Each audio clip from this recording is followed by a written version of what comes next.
My name is Vaughn. I am 69 years old, and for the past 3 years I have played the role of a tired, retired mechanic to perfection. My daughter-in-law Megan thought she had me figured out. She thought I was just a free babysitter, a pathetic old man living on a fixed income. But last Thursday, as she was showering upstairs, her phone lit up on the kitchen counter. I was holding my 6-month-old grandson Leo when I saw the message from her boss Greg. It read, "How is our little one doing tonight?" I read it 5 times. My blood turned to ice. She was still humming in the shower. I took a picture of the screen with my own phone and immediately sent it to my lawyer. 36 minutes later, the phone rang.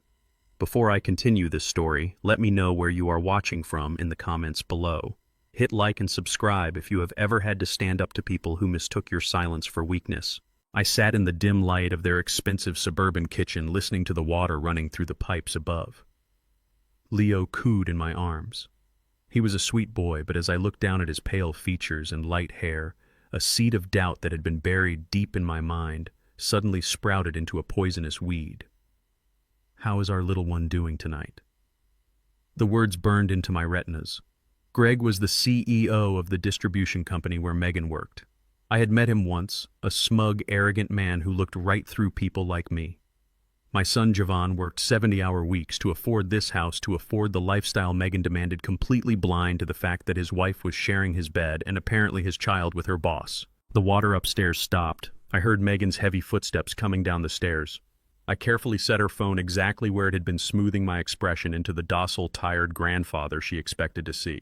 She walked into the kitchen wearing a silk robe that Vaughn had bought her for their anniversary. She didn't say hello. She did not ask how I was doing. She immediately snatched the baby bottle from the counter and held it up to the light, inspecting it like a health inspector looking for a violation. "Vaughn," she sighed, rolling her eyes. "I told you 3 times already.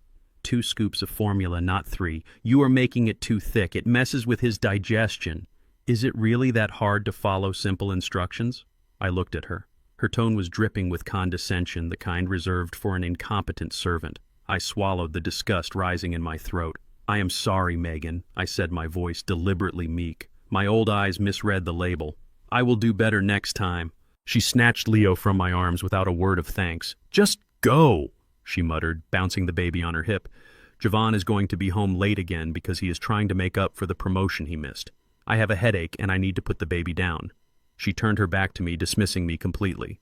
She did not know that the tired old man she was talking down to was the silent owner of a massive logistics empire on the East Coast, a man who moved millions of dollars in freight every single day. She thought I was nothing. I walked out to my 10-year-old truck, an old beat-up thing I kept specifically for this disguise. I sat in the driver's seat, the cold leather chilling my skin, and pulled out my phone. I opened the picture I had taken of her screen. The rage I had been suppressing finally curled my hands into tight fists. I hit the speed dial. Garrett answered on the second ring. He was not just my corporate lawyer, he was my oldest friend. "Garrett," I said, my voice losing all the frailty I used around my family. "I sent you a photo. I need you to run a full background check on a man named Gregory Thorne, and I need you to dig into Megan's recent financial activities."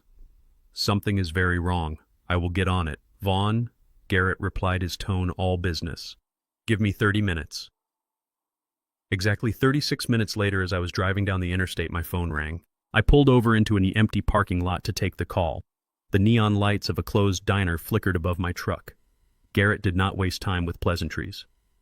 "Vaughn, you were right to be suspicious," he said, his voice grim. "Megan is not just having an affair. She is bleeding your son dry. I found a second mortgage application filed 3 days ago under Javon's name. She forged his signature to extract $50,000 in equity from their house. And the funds are being routed to a private account solely in her name." I gripped the steering wheel so hard my knuckles popped. The house was the only asset my son had managed to secure for himself, and she was draining it to fund her secret life. "Do not block it yet," I told Garrett. "Let her dig her grave. I need her to feel untouchable before I pull the ground out from under her." The next afternoon, I asked Vaughn to meet me at a cheap diner on the edge of town, the kind of place we used to go to when he was a boy, before he started chasing the illusion of high society. When he walked through the door, my heart broke. He was only 34, but he looked 10 years older. There were dark circles under his eyes, his shoulders slumped under the weight of an invisible burden, and his suit looked unironed. He sat across from me and ordered a black coffee, rubbing his temples. "How are things at the office?" I asked him quietly. He let out a bitter laugh. "Brutal. I am pulling weekends now. Megan says we need the extra cushion. Her company cut her salary last month due to some restructuring, so I have to cover the gap." I just nodded, hiding the fact that I knew exactly what Megan was really doing. Her salary had not been cut. She was stockpiling cash. Daddy started refusing to meet my eyes. He stared at his coffee cup like it held the answers to the universe. "I hate to ask you this, I really do, but I am drowning right now. The mortgage, the baby expenses, Megan's car payments. I need a favor. Can you lend me $5,000 just to get through the next 2 months? I promise I will pay you back." I looked at my son. Memories washed over me like a sudden storm. I remembered working double shifts at the shipping yards 30 years ago, coming home with grease under my fingernails and an aching back just so Vaughn would not have to grow up in the rough neighborhoods. I had sacrificed my youth to give him an education to teach him the value of hard work and self-respect. And here he was working himself into an early grave to pamper a woman who was mocking him behind his back. Giving him the money would only prolong his delusion. It would only feed the parasite attached to him. "I am sorry, Vaughn," I said, making my voice sound defeated and small. "You know I live on a fixed pension. I just paid the property taxes on my little place. I do not have $5,000 to spare." Vaughn finally looked up, his eyes flashing with a mix of desperation and resentment. "Right," he muttered, shaking his head. "Of course you do not. I do not even know why I asked. I should have known better than to expect a safety net." He threw a $5 bill on the table for his coffee, stood up, and stormed out of the diner without looking back. Watching him walk away hurt more than any physical blow I had ever taken. I could have written him a check for $50,000 right there on a napkin and not even noticed the dent in my bank account. But throwing money at a blind man does not help him see. Denying him the money was the only way to force Megan into a corner. Desperate people make sloppy mistakes, and I needed her to make a massive one. The following morning, I executed the next phase of my plan. I drove over to their house under the guise of dropping off some baby clothes I had bought at a discount store, keeping up my poor old man routine. Megan let me in with a scowl, complaining that she was busy preparing for a work conference. While she was upstairs packing her designer bags, I quietly walked into the nursery. Leo was asleep in his crib. My heart ached as I looked at him. No matter whose blood ran in his veins, he was an innocent child caught in a web of deceit. I carefully took the spare pacifier from his nightstand, placing it into a sterile plastic bag I had brought with me. Next, I went to the hallway closet. I found Vaughn's winter coat, the one he wore every day, and carefully extracted 3 strands of hair from the collar, ensuring the follicles were still attached. I slipped them into a separate bag. I left the house without saying goodbye. I drove straight to a private genetics laboratory 2 towns over, a place that guaranteed absolute discretion and expedited results. I handed over the samples, paid in cash, and walked out. Now the clock was ticking. Later that evening, I was sitting in my modest living room reading a book when my phone rang. It was Megan. I answered, keeping my tone perfectly neutral. "Hello, Megan." "Do not hello me, Vaughn," she hissed, her voice venomous and unhinged. "Vaughn told me you refused to help us out. Are you seriously that useless? Your son is working himself to death to provide for his family, and you sit there hoarding your miserable little pension like a miser? What kind of father refuses to help his own flesh and blood? You are a burden, Vaughn. You contribute nothing to this family. You just take up space and breathe our air." I listened to her rant, feeling the cold, calculated anger crystallize in my chest. She was lashing out because my refusal meant she had to dip into the funds she was trying to steal from Vaughn's equity, messing up her pristine exit plan. "Are you finished?" I asked, my voice suddenly losing all its frailty. The sudden shift in my tone must have caught her off guard, because she paused, a heavy silence hanging on the line. I leaned forward in my chair, staring at the dark window across the room. "Everything in life has a price." "Megan?" I said, my words slow and deliberate, slicing through the phone line like a razor. "You just have to decide if you are willing to pay the final bill when it comes due." "What is that supposed to mean?" she demanded, but the arrogant bite was gone from her voice, replaced by a slight tremor of uncertainty. "It means have a good night, Megan," I said, and hung up the phone. I placed the phone on the table and let the silence wash over me. The DNA test results would be ready in exactly 48 hours. 48 hours until the illusion shattered. 48 hours until the match I just lit reached the powder keg. She thought she was the smartest person in the room. She thought she was playing a fool. But she had no idea she had just declared war on a man who owned the very ground she was standing on. The next morning, I pulled my oldest mechanic uniform from the back of the closet. The fabric was a faded, exhausted navy blue, stiff, with heavy grease stains that had permanently set into the cotton over a decade ago. The collar was frayed and the name tag hung slightly crooked on my chest. To complete the disguise, I rubbed a small amount of dark engine oil into my palms and under my fingernails, wiping the excess on my pant leg. I grabbed a battered metal lunchbox from the garage workbench, packing it with a cheap bologna sandwich wrapped in a paper towel and a bruised apple. Megan had left her actual lunch on the kitchen counter at home, a carefully arranged organic salmon salad in a sleek glass container, but bringing her that would not serve my purpose. I needed to embarrass her. I needed to intrude upon her pristine corporate bubble and see exactly how she and Gregory Thorne operated in their natural habitat. I drove my sputtering 10-year-old pickup truck into the immaculate underground parking garage of Apex Distribution. The stark contrast was almost comical.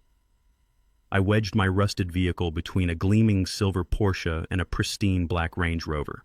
The private security guard patrolling the VIP section eyed me suspiciously as I walked toward the elevators, but I kept my head down, shuffling my feet and playing the part of a confused blue-collar senior citizen who had simply taken a wrong turn. The main lobby of Apex Distribution was a towering cathedral of corporate vanity. Vaulted glass ceilings allowed natural light to pour over imported Italian marble floors. Massive abstract metal sculptures dominated the center of the room, intentionally designed to make anyone standing next to them feel insignificant. Men and women in tailored suits and expensive shoes rushed past me, their eyes sliding right over my greasy uniform as if I were entirely invisible. That is the fundamental truth about extreme wealth and extreme poverty. They both make you invisible to the oblivious middle class. I positioned myself near the bank of private executive elevators and waited patiently. It did not take long. I spotted Megan standing near the security turnstiles. She was wearing a sharp, tailored designer dress, holding a leather portfolio against her chest, and laughing brightly at something a female colleague had just said. Then I saw him. Gregory Thorne. He was walking across the massive lobby with the inflated swagger of a man who firmly believed he owned the entire world. He wore a charcoal gray bespoke suit that likely cost more than my son Vaughn made in 3 months. He was staring down at his phone, barking aggressive orders at 2 nervous-looking assistants who trailed behind him like anxious puppies. I timed my approach with absolute precision. I shuffled forward, keeping my eyes fixed on Megan, and stepped directly into Greg's path just as he looked up from his screen. I braced my shoulder and collided hard with his chest. I let out a startled, breathless gasp, deliberately throwing my hands up and dropping the metal lunchbox. It hit the marble floor with a deafening clatter. The latch popped open, sending the cheap bologna sandwich and the bruised apple sliding across the polished stone. The sandwich stopped right against the toe of Greg's custom Italian leather shoe, leaving a faint smear of mayonnaise on the expensive material. The entire immediate area of the lobby went dead silent. Greg stared down at the squashed bread touching his shoe, the blood rushing to his face, turning his skin an alarming shade of crimson. He snapped his head up, his eyes locking onto me with a mixture of absolute disgust and unhinged elitist fury. "Watch where you are going, you stupid old man!" Greg barked, his voice echoing sharply off the vaulted glass ceilings. He stepped back quickly, aggressively brushing at his pant leg as if my mere proximity had infected him with a disease. "Look at my shoe. Do you have any idea how much this costs? What is wrong with you? Security! Who let this absolute trash into my building?" I hunched my shoulders inward, making my hands tremble perfectly. "I am so sorry, sir," I mumbled, keeping my gaze fixed firmly on the floor. "I was just trying to bring my daughter-in-law her lunch. She forgot it at home. My old eyes are not what they used to be." Megan turned around at the sound of the commotion. The blood drained completely from her face when she saw me standing there in my greasy, stained uniform, the pathetic center of a humiliating public spectacle. She rushed over, her high heels clicking aggressively against the marble floor. "Vaughn, what on earth are you doing here?" she hissed. Her voice was a venomous, furious whisper aimed directly at my chest before she immediately pivoted to face Greg. The moment she looked at her boss, her entire demeanor shifted. She bowed her head slightly, her face flushed with panic and subservient desperation. "Mr. Thorne, I am so incredibly sorry. This is my husband's father. He is a little confused lately. He has absolutely no business being in this building." "Your father-in-law." Greg sneered. looking me up and down with an expression of pure, unadulterated revulsion. "I do not care who he is, Megan. Look at him. He smells like a junkyard. This is a corporate headquarters, not a charity shelter for the incompetent." He stepped closer to Megan, his voice dropping into a cruel, authoritative tone. "Get this garbage out of my lobby right now before I have the police arrest him for trespassing." "I promise it will never happen again, Mr. Thorne," Megan pleaded, placing a placating, desperate hand on his arm. It was a gesture that was far too intimate for a standard employee, a subtle confirmation of the physical boundaries they had already crossed. She turned back to me, her eyes burning with a deep, humiliating hatred. "Pick up your garbage and get out, Vaughn. Do not ever show your face at my office again. You are an absolute embarrassment to me and to your son." I slowly bent down on my supposedly bad knees, playing the broken, humiliated old man to the very end. I picked up the crushed sandwich and the dented metal lunchbox. I did not say a single word. I did not defend myself or my son. I just kept my head bowed and shuffled away. Two burly corporate security guards flanked me immediately, grabbing my arms with unnecessary force and practically marching me toward the revolving glass doors. They pushed me out onto the cold concrete pavement of the corporate plaza. The moment the heavy glass doors sealed shut behind me, the trembling in my hands ceased entirely. I rolled my shoulders back and straightened my spine. The hunched, defeated posture vanished in a fraction of a second, replaced by the rigid, commanding stance of a man who dictated the movements of global supply chains. I stood on the sidewalk, ignoring the security guards glaring at me through the glass, and looked up at the massive illuminated sign above the entrance, Apex Distribution. A cold, razor-sharp smile played on my lips as I stared at the towering letters. Gregory Thorne had called me trash. He had demanded I be thrown out of his building. Megan had called me an absolute embarrassment. But what Greg did not realize, what his fragile, arrogant mind could not possibly comprehend, was that he did not actually own the ground he was standing on. I knew the financial architecture of his entire life better than he did. Apex Distribution relied entirely on East Coast Freight to move their inventory across the country. East Coast Freight was the primary shipping vendor Apex desperately needed to survive. And I built East Coast Freight from a single rusty delivery truck into a billion-dollar underground logistics empire. I owned the trucks, I owned the shipping yards, and I owned the massive contracts holding Apex Distribution together. Furthermore, my desk at home held the confidential financial briefings proving that Apex was currently choking on a massive logistics backlog. They owed my holding company over $30 million in overdue invoices. Greg was playing the elitist king while drowning in an ocean of my money. I pulled out my secure encrypted smartphone. I wiped a smudge of fake grease from the screen and dialed my chief investment director, Marcus. He picked up on the first ring. "Yes, Mr. Vaughn." Marcus answered, his tone perfectly professional and alert. I kept my eyes locked on the top floor of the Apex building, right where Greg's lavish corner office would be located. "Marcus," I said, my voice as cold and sharp as a scalpel, "I want you to initiate an aggressive debt consolidation sweep on Apex Distribution immediately." I paused, watching the clouds reflect off the glass facade of the building. "I want our holding company to buy out every single one of their outstanding promissory notes, every vendor credit line, and every short-term loan they have floating in the open market. I do not care what premium you have to offer their current creditors. Pay it without hesitation. I want my companies to own every single dime Apex owes by the end of the business week." "Understood," Sir Marcus replied without a hint of hesitation. "We will trigger the hostile buyout protocols across all our financial fronts. Is there a specific timeline for the operational squeeze?" I turned around and began walking toward the underground parking garage to retrieve my beat-up truck, dropping the battered lunchbox into a nearby concrete trash can. "No," I replied softly into the phone. "Do not squeeze them yet. Just lock the doors to the cage. I will let you know exactly when it is time to turn off their air supply." I drove back to my modest neighborhood, the rhythmic hum of my old truck engine the only sound in the cabin. My mind was already mapping out the corporate slaughter of Gregory Thorne, but I knew Megan was not going to sit still. A woman like her, arrogant and emboldened by her secret affair, would be moving rapidly to secure her exit strategy. She believed she had humiliated me in that lobby. She believed she had asserted her dominance. That false sense of security was exactly what I needed her to feel. That very evening, the trap Megan was building for my son began to reveal itself. I was sitting at my kitchen table reviewing the encrypted debt acquisition reports Marcus had just sent over when my phone rang. The caller ID showed Vaughn. I cleared my throat, dropping the cold, commanding executive persona and slipping back into the role of the concerned, powerless father. Dad. Vaughn said the moment I answered. His voice was incredibly hollow, vibrating with a level of exhaustion that made my chest tighten. I am sorry to call so late. I just do not know who else to talk to. What is it, son? I asked, my tone softening into practiced sympathy. You sound terrible. Are you holding up all right with all those overtime hours? I am trying.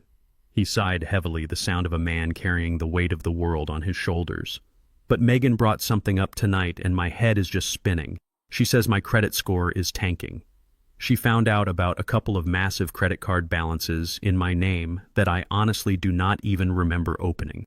She is terrified that the creditors are going to come after the house.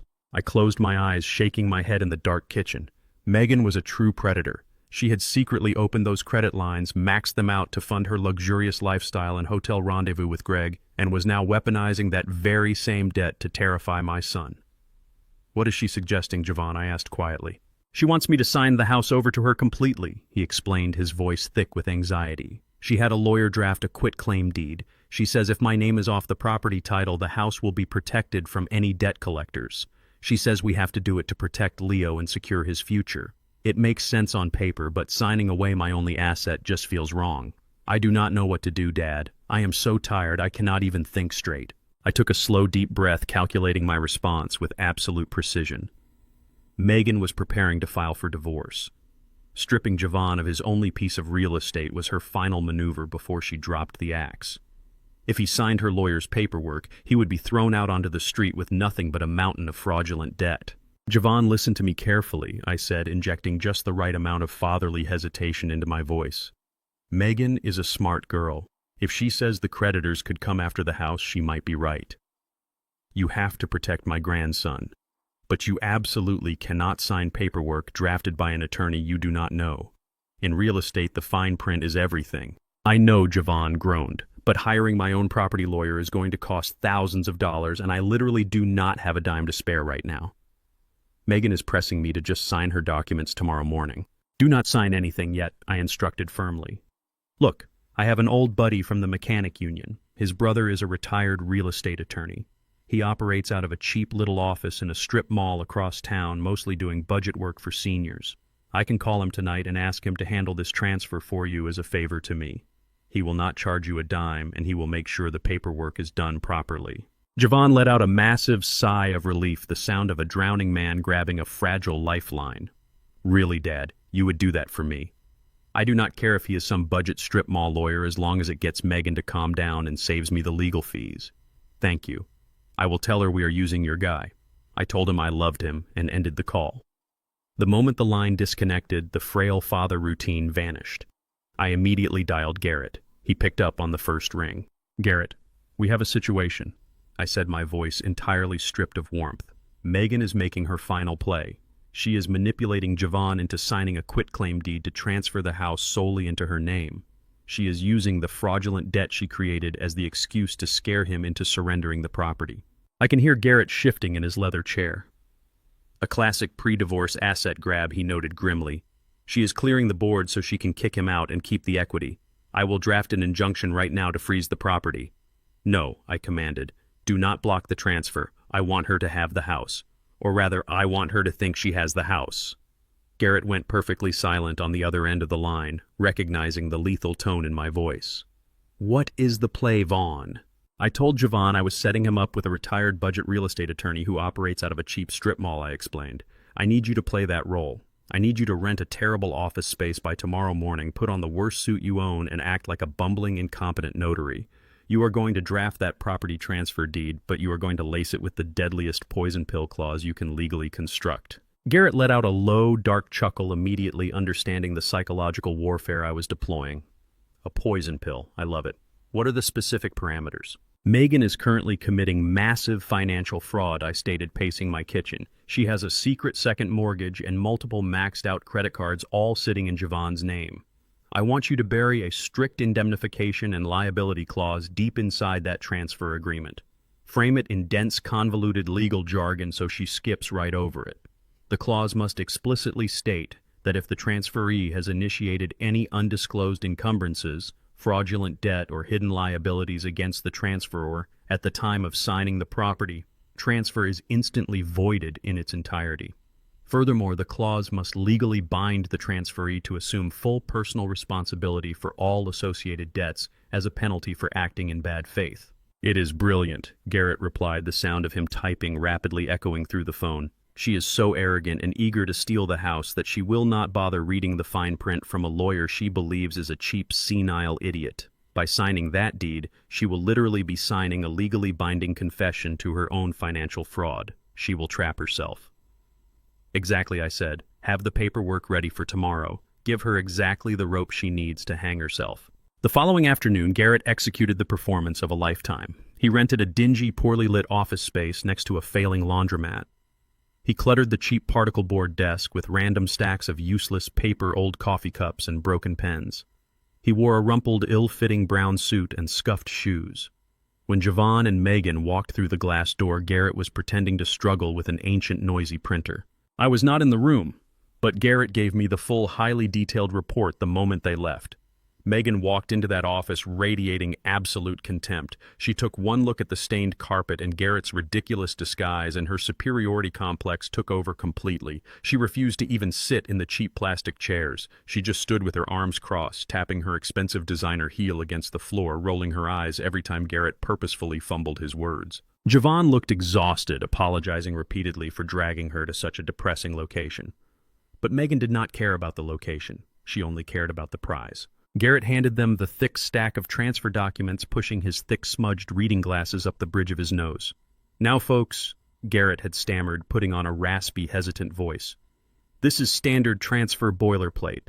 Lots of boring legal mumbo-jumbo about liabilities and indemnification contingencies. I can read it all out loud for you if you have an hour to spare." Megan had snatched the pen off the desk with an exaggerated sigh of annoyance. "We do not have an hour," she snapped, flipping aggressively to the signature pages at the very back of the packet. "It is a simple quitclaim deed. My husband and I already discussed it.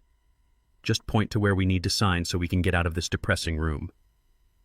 Vaughn hesitated for a brief second, looking at the massive wall of text. "Are you sure we should not read the liability section, Megan?" he asked tiredly. Megan glared at him, her voice dripping with venomous manipulation. "Vaughn, I am trying to protect our son from your ruined credit score. Do you want the banks to take Leo's home? Just sign the paper so we can leave. I have a very important conference call with Greg this afternoon, and I cannot be late." Defeated and trusting the woman he loved, Vaughn signed his name, surrendering his only asset. Megan snatched the paperwork, a triumphant, wicked smirk spreading across her face. She practically slammed the pen down as she signed her own name right next to his, legally agreeing to every single word on the document. She did not read a single paragraph. Her blinding arrogance, her absolute certainty that she was the smartest person in the room, prevented her from seeing the lethal trap hidden in plain sight on page 4. Garrett stamped the document with his notary seal, hiding his own victorious smile behind his fake glasses. Megan grabbed her designer bag, turning on her heel and marching out of the office without a simple thank you, leaving Vaughn to awkwardly apologize on her behalf before following her out the door. When Garrett called me to confirm the signatures were secured, I was sitting in my backyard watching the afternoon sun dip below the tree line. "We have it," Vaughn Garrett said, his real commanding voice returning. "The deed is signed and legally binding." She swallowed the poison pill completely. The moment we expose her financial fraud, that house reverts instantly to Vaughn, and she absorbs every single dime of the debt she created. "Keep that document locked in our secure vault," I ordered, staring at the darkening sky. "She thinks she just won the war. She thinks she has secured her safety net. Let her celebrate. Let her feel invincible." I ended the call and placed the phone on the patio table. The first phase of my retaliation was officially locked into place. Megan was now standing on a trapdoor of her own making, completely oblivious to the lever I was holding in my hand. With the house supposedly secured and Vaughn's financial utility entirely exhausted, I knew her next move was imminent. She was preparing to drop the divorce papers and run straight to her wealthy boss. She had no idea that her wealthy boss was currently being hunted down and systematically devoured by my hidden corporate empire. The walls were closing in on both of them, and neither of them had the slightest clue. Exactly 48 hours after Megan walked out of that dingy strip mall office, the second phase of her exit strategy detonated. I was in my garage polishing the engine of my old truck when a familiar set of headlights swung into my driveway. It was Vaughn. The car had barely shifted into park before the driver's side door swung open. My son practically stumbled out. He looked like a man who had just survived a terrible car crash, moving with a hollow mechanical stiffness. His tie was pulled loose, his shirt collar unbuttoned, and his briefcase dragged along the concrete. I put down my rag and wiped my hands, my heart bracing for the impact I knew was coming. I walked out of the garage to meet him halfway. Vaughn did not say a word. He simply stopped in the middle of the driveway, his shoulders shaking, and thrust a thick stack of manila folders toward my chest. I took the papers. I looked at the bold, sterile print on the front page. Petition for dissolution of marriage. My son collapsed against the side of his car, hiding his face in his hands. A dry, ragged sob tore from his throat. "She is gone, Dad," he gasped, his voice breaking. "She took Leo. She took half the furniture. She packed up her entire closet and just left." I placed a firm, steady hand on his shoulder. I guided him inside my house, away from the prying eyes of the neighbors. I sat him down at the kitchen table and poured him a glass of water. He stared at it as if he had no idea what it was. "Tell me exactly what happened," I instructed, keeping my voice incredibly calm. Vaughn let out a bitter, hollow laugh. She did not even have the decency to do it in private. I was in the middle of a quarterly sales review at the office. A process server walked right past the receptionist, interrupted my meeting in front of my boss and my entire team, and dropped those papers on my desk. I tried to call her immediately, but her phone went straight to voicemail. I rushed home thinking there must be some sort of mistake, some massive misunderstanding. He pointed a shaking finger at the legal documents sitting on my kitchen table. But the house was half empty. She left a printed note on the kitchen island saying she needed space and that all communication had to go through her attorney. I opened the folder and began to read Megan's legal demands. Her absolute arrogance bled through every single paragraph. She was not just asking for a divorce. She was demanding a complete financial execution. She petitioned for full primary custody of Leo, granting Vaughn only supervised weekend visitation. She demanded exclusive permanent possession of the house, explicitly referencing the quitclaim deed Vaughn had just signed 2 days prior. She requested $5,000 a month in spousal support and child alimony, claiming she had grown accustomed to a certain standard of living. And to add the final lethal insult, she listed Vaughn's recent credit card debt and the second mortgage as his sole financial responsibility, arguing that he had mismanaged their marital assets due to reckless spending. It was a masterpiece of legal fiction. She had manufactured the debt, secured the property, and was now portraying herself as the victim of a financially unstable husband. I looked up from the papers. Vaughn was staring at his hands, completely shattered. I gave her everything he whispered, the sheer injustice of it all crushing his spirit. I worked 70 hours a week. I skipped my own lunches to pay for her designer bags. I missed sleep. I missed hanging out with my friends. I sacrificed every ounce of my energy to give her the perfect life, and she repays me by taking my son and treating me like a criminal. Where is she even staying, Dad? How is she paying her lawyer? She told me her salary was cut. I knew exactly where she was staying. She was likely checked into a luxury suite paid for by Gregory Thorne, drinking expensive champagne and celebrating her flawless escape. She felt untouchable. She believed she had successfully transferred all the heavy baggage onto Vaughn's shoulders, leaving herself completely unburdened and ready to start her new wealthy life with her boss. I had to clench my jaw to stop myself from sliding the DNA results across the table. I wanted to tell him that Leo was not his son. I wanted to tell him about the affair. I wanted to tell him that I owned the company currently keeping Megan's new lover afloat. But I could not. If Vaughn knew the truth right now in this volatile state, he would storm her hotel room, he would rage, he would scream, and he would give her high-priced lawyers the exact ammunition they needed to paint him as unhinged and aggressive. The trap I had built required absolute legal precision, and precision requires patience. "Vaughn," I said, my voice cutting through his despair with absolute grounding authority. "Look at me." He slowly raised his head. His eyes were bloodshot, swimming with a mixture of profound grief and total exhaustion. "You are going to survive this," I told him, holding his gaze. "She has thrown the first punch, and it is a heavy one. But cases are not won on the first punch. They are won in the final round. She thinks she has outsmarted you. She thinks she has secured the house and dumped the debt. Let her think that. We are going to fight this." "Fight it with what, Dad?" he cried out, throwing his hands up in defeat. "Look at those demands. Her lawyer is a shark from a premium downtown firm. I do not have a single dollar left to my name. I cannot afford to fight a protracted legal battle. I am going to lose Leo. I am going to lose everything. I tapped the folder with my index finger. You are going to use Garrett, I stated firmly, the lawyer who handled your property transfer. Vaughn stared at me as if I had completely lost my mind. The guy in the strip mall. The guy who could barely operate his own printer. Dad, are you serious? Megan's attorney will eat him alive. He is a budget notary, not a litigator. I need a real lawyer. You need someone who knows exactly what is on that property deed, I countered, never breaking eye contact. Garrett might look like a mess, but he knows the law. He knows real estate, and he knows how to handle hostile asset divisions. I will pay his fees. It will not cost you a dime. You just have to trust me, Vaughn. Have I ever steered you wrong? Vaughn looked at the divorce papers, then back at me. He was too tired to argue. He had no other options, no other lifelines to grab onto. He let out a long, defeated breath and nodded slowly. Okay, Dad. Okay. I will call him tomorrow. But if this goes sideways, I am ruined. It will not go sideways, I promised him. I made Vaughn eat a hot meal, forcing him to put some food in his stomach before I sent him to the guest bedroom to sleep. He was asleep before his head hit the pillow, his body shutting down entirely after running on empty for months. Once the house was completely silent, I walked into my home office and locked the door. I picked up the phone and called Garrett. She dropped the papers, I said the moment he answered. Garrett let out a sharp, knowing breath. Right on schedule. She moved fast. She demanded full custody, exclusive rights to the house, $5,000 a month in support, and saddled him with the fraudulent credit card debt I listed off reading from her ridiculous petition. She is going for maximum damage. She is setting an aggressive baseline to force a quick settlement, Garrett analyzed smoothly. Her lawyer wants to terrify Vaughn into accepting a mediation deal. They will probably offer a slight reduction in alimony if he agrees to walk away quietly and assume all the financial liabilities. It is a classic bully tactic. Accept the mediation I ordered. Tell her lawyer that Vaughn is completely broke, terrified, and willing to sit down at the table to negotiate an amicable exit. We want to get them into a closed room as soon as possible. Garrett chuckled, a dark, anticipating sound. I will call her attorney first thing in the morning.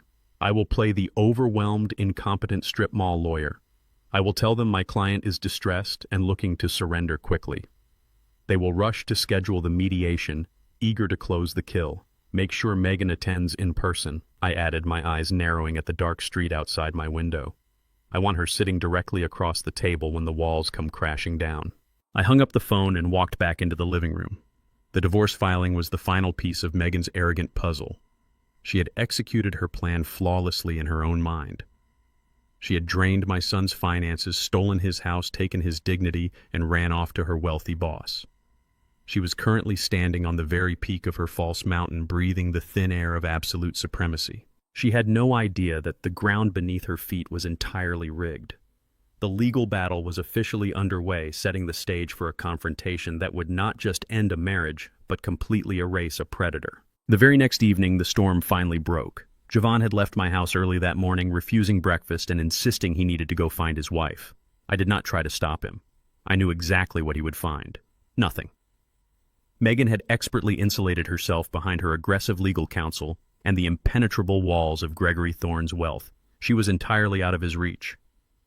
I spent the day finalizing the hostile debt acquisition with Marcus, ensuring the financial noose was perfectly tightened around Greg's company. By nightfall, a heavy, freezing rain began to pound against my windows, mirroring the dark mood settling over the city. At 9 o'clock, heavy, erratic pounding echoed from my front door. I unlocked the deadbolt and pulled the door open. Vaughn stumbled over the threshold, bringing the freezing rain and the overpowering stench of cheap bourbon into my quiet hallway. He was completely soaked to the bone. His suit jacket was ruined, hanging off his frame like a wet rag. He could barely stand upright, swaying dangerously as he clutched a crumpled piece of legal paper in his fist. I caught him by the shoulders before he could collapse onto the hardwood floor. I guided him into the living room and pushed him down onto the sofa. He dropped his head back against the cushions, staring blankly at the ceiling. The absolute devastation in his eyes was almost too much for a father to bear. He looked like a man who had been hollowed out from the inside. They would not even let me into her hotel, he slurred, his voice thick and broken. She is staying at the Grand Plaza, Dad. The Grand Plaza. Do you know how much a suite costs there? I begged the concierge to just let me call up to her room. They threatened to call the police on me. Her lawyer sent a courier right to the lobby to hand me an updated list of demands. He threw the crumpled paper onto the coffee table. It slid across the glass, stopping right in front of me. I did not need to read it to know what it said, but I looked down anyway. Megan had officially formalized her extortion. She wanted $5,000 on the first of every month for child support. She wanted sole ownership of the house we both knew she had already tricked him into signing away. She demanded he absorb every single dime of the credit card debt she had secretly accrued. $5,000 a month, he shouted suddenly, sitting up and gripping his hair. Where am I supposed to get $5,000? My entire paycheck barely covers the mortgage I no longer own. She wants to ruin me. She wants to leave me rotting in the gutter while she sleeps in a 5-star hotel with my son. I stood silent, watching the alcohol and the grief twist my son into a bitter, irrational mess. Then his bloodshot eyes locked onto mine, and his despair rapidly morphed into a blind, misdirected fury. "This is your fault," he spat, pointing an unsteady finger directly at my chest. "This is all your fault. If you had just given me that $5,000 loan, none of this would have happened. I could have paid off the credit cards. I could have bought myself some time. She left because I could not provide for her. She left because we were broke." He stood up, swaying heavily, closing the distance between us. "You sat there in that diner and hoarded your miserable little pension while my marriage fell apart," he yelled, his voice cracking with misplaced rage. "What kind of father does that? You never had any ambition. You spent your whole life fixing broken engines and coming home with grease on your hands. You never built any wealth. You never gave me a safety net. I had to fight for everything I have, and the one time I needed you to step up, you turned your back on me. You let my family die because you are too cheap and too poor to help your own son." The silence that followed his outburst was absolute. The only sound in the house was the heavy rain lashing against the window panes. I looked at Vaughn. I saw the frightened little boy who was terrified of losing his favorite toy, but I also saw a grown man who was pathetic enough to blame his father for the sins of his treacherous wife. I did not raise a victim. I did not work double shifts in the freezing cold so my son could grow up to be a groveling weakling who cried over a parasite. I raised my right hand and struck him across the face. The slap echoed through the living room like a gunshot. It was a harsh, resounding blow delivered with the heavy, calloused strength of a man who had worked with his hands his entire life. Vaughn stumbled backward, clutching his burning cheek in absolute shock. He stared at me, his mouth hanging open, the drunken haze instantly shattered by the sheer physical reality of the impact.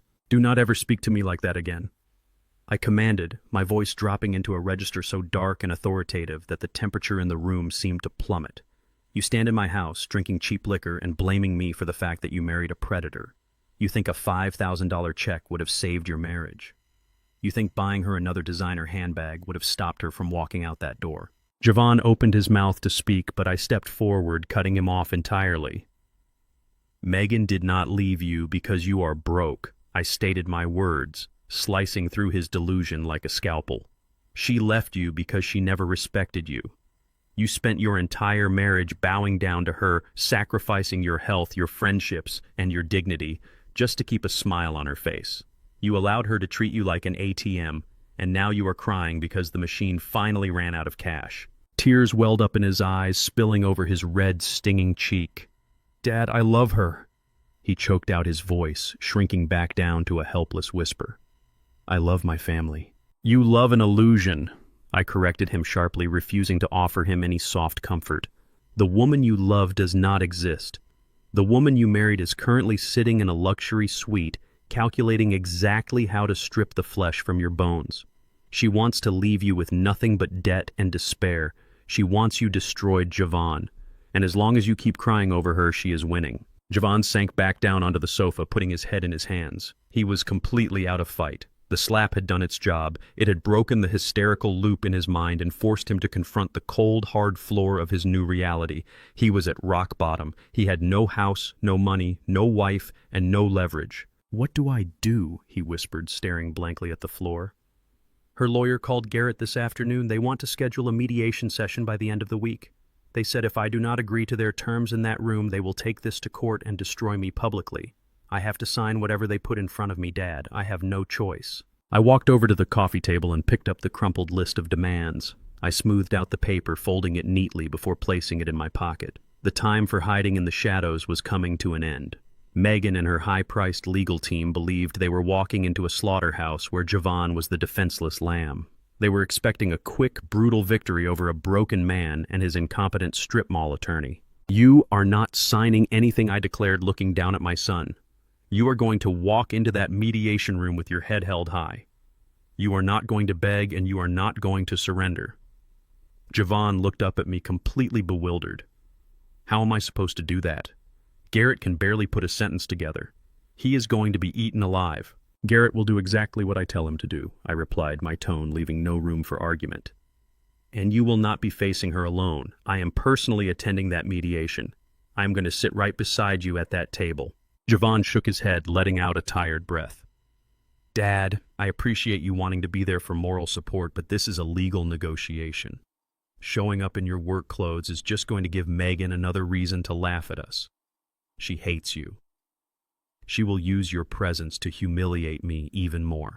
"Let her laugh," I said, a cold, dangerous smile spreading across my face. "Let her laugh all she wants. I want her to feel as comfortable and as arrogant as possible. I want her to believe she holds every single card in the deck." I grabbed a blanket from the armchair and tossed it onto the sofa next to him. "Get some sleep, Vaughn. Drink some water and sober up. Tomorrow you and I are going to start preparing for war." Vaughn caught the blanket, his hands trembling slightly.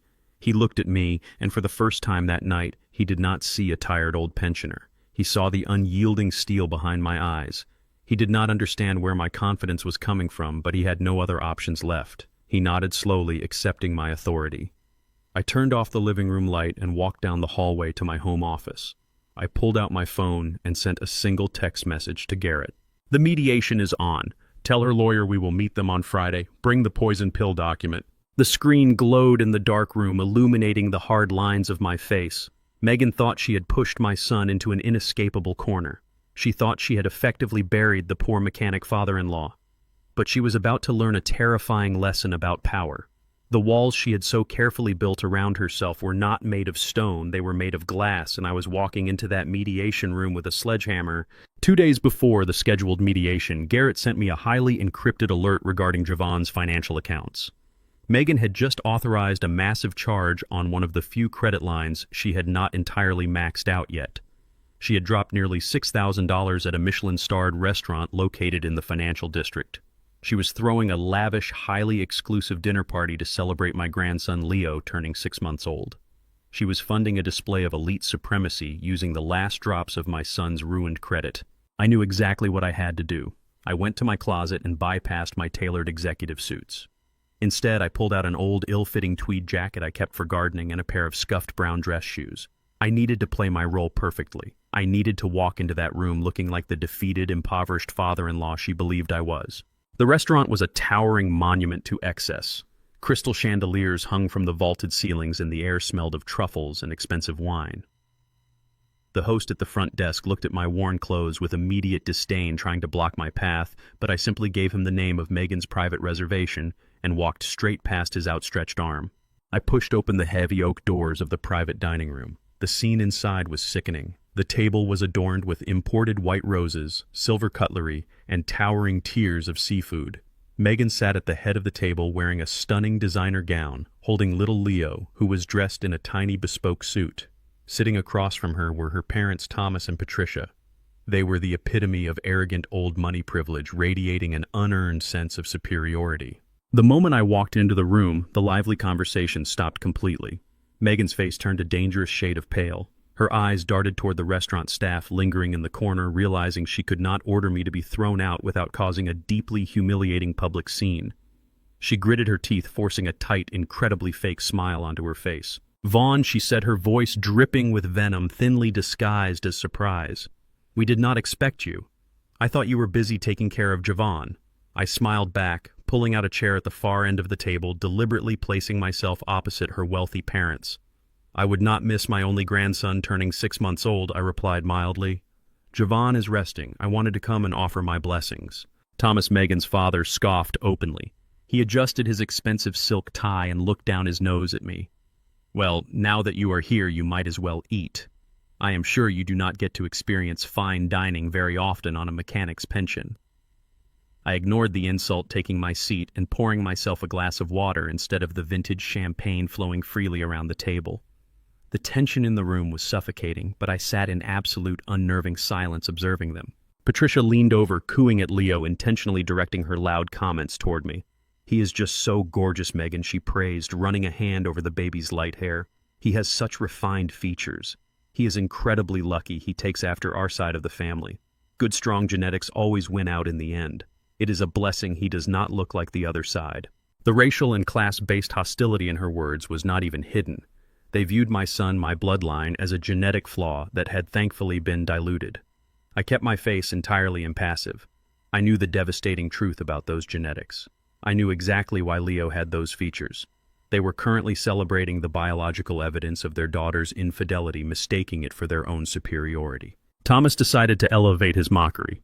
He picked up his wine glass, leaning back in his chair to address the room, though his eyes were locked mockingly on me.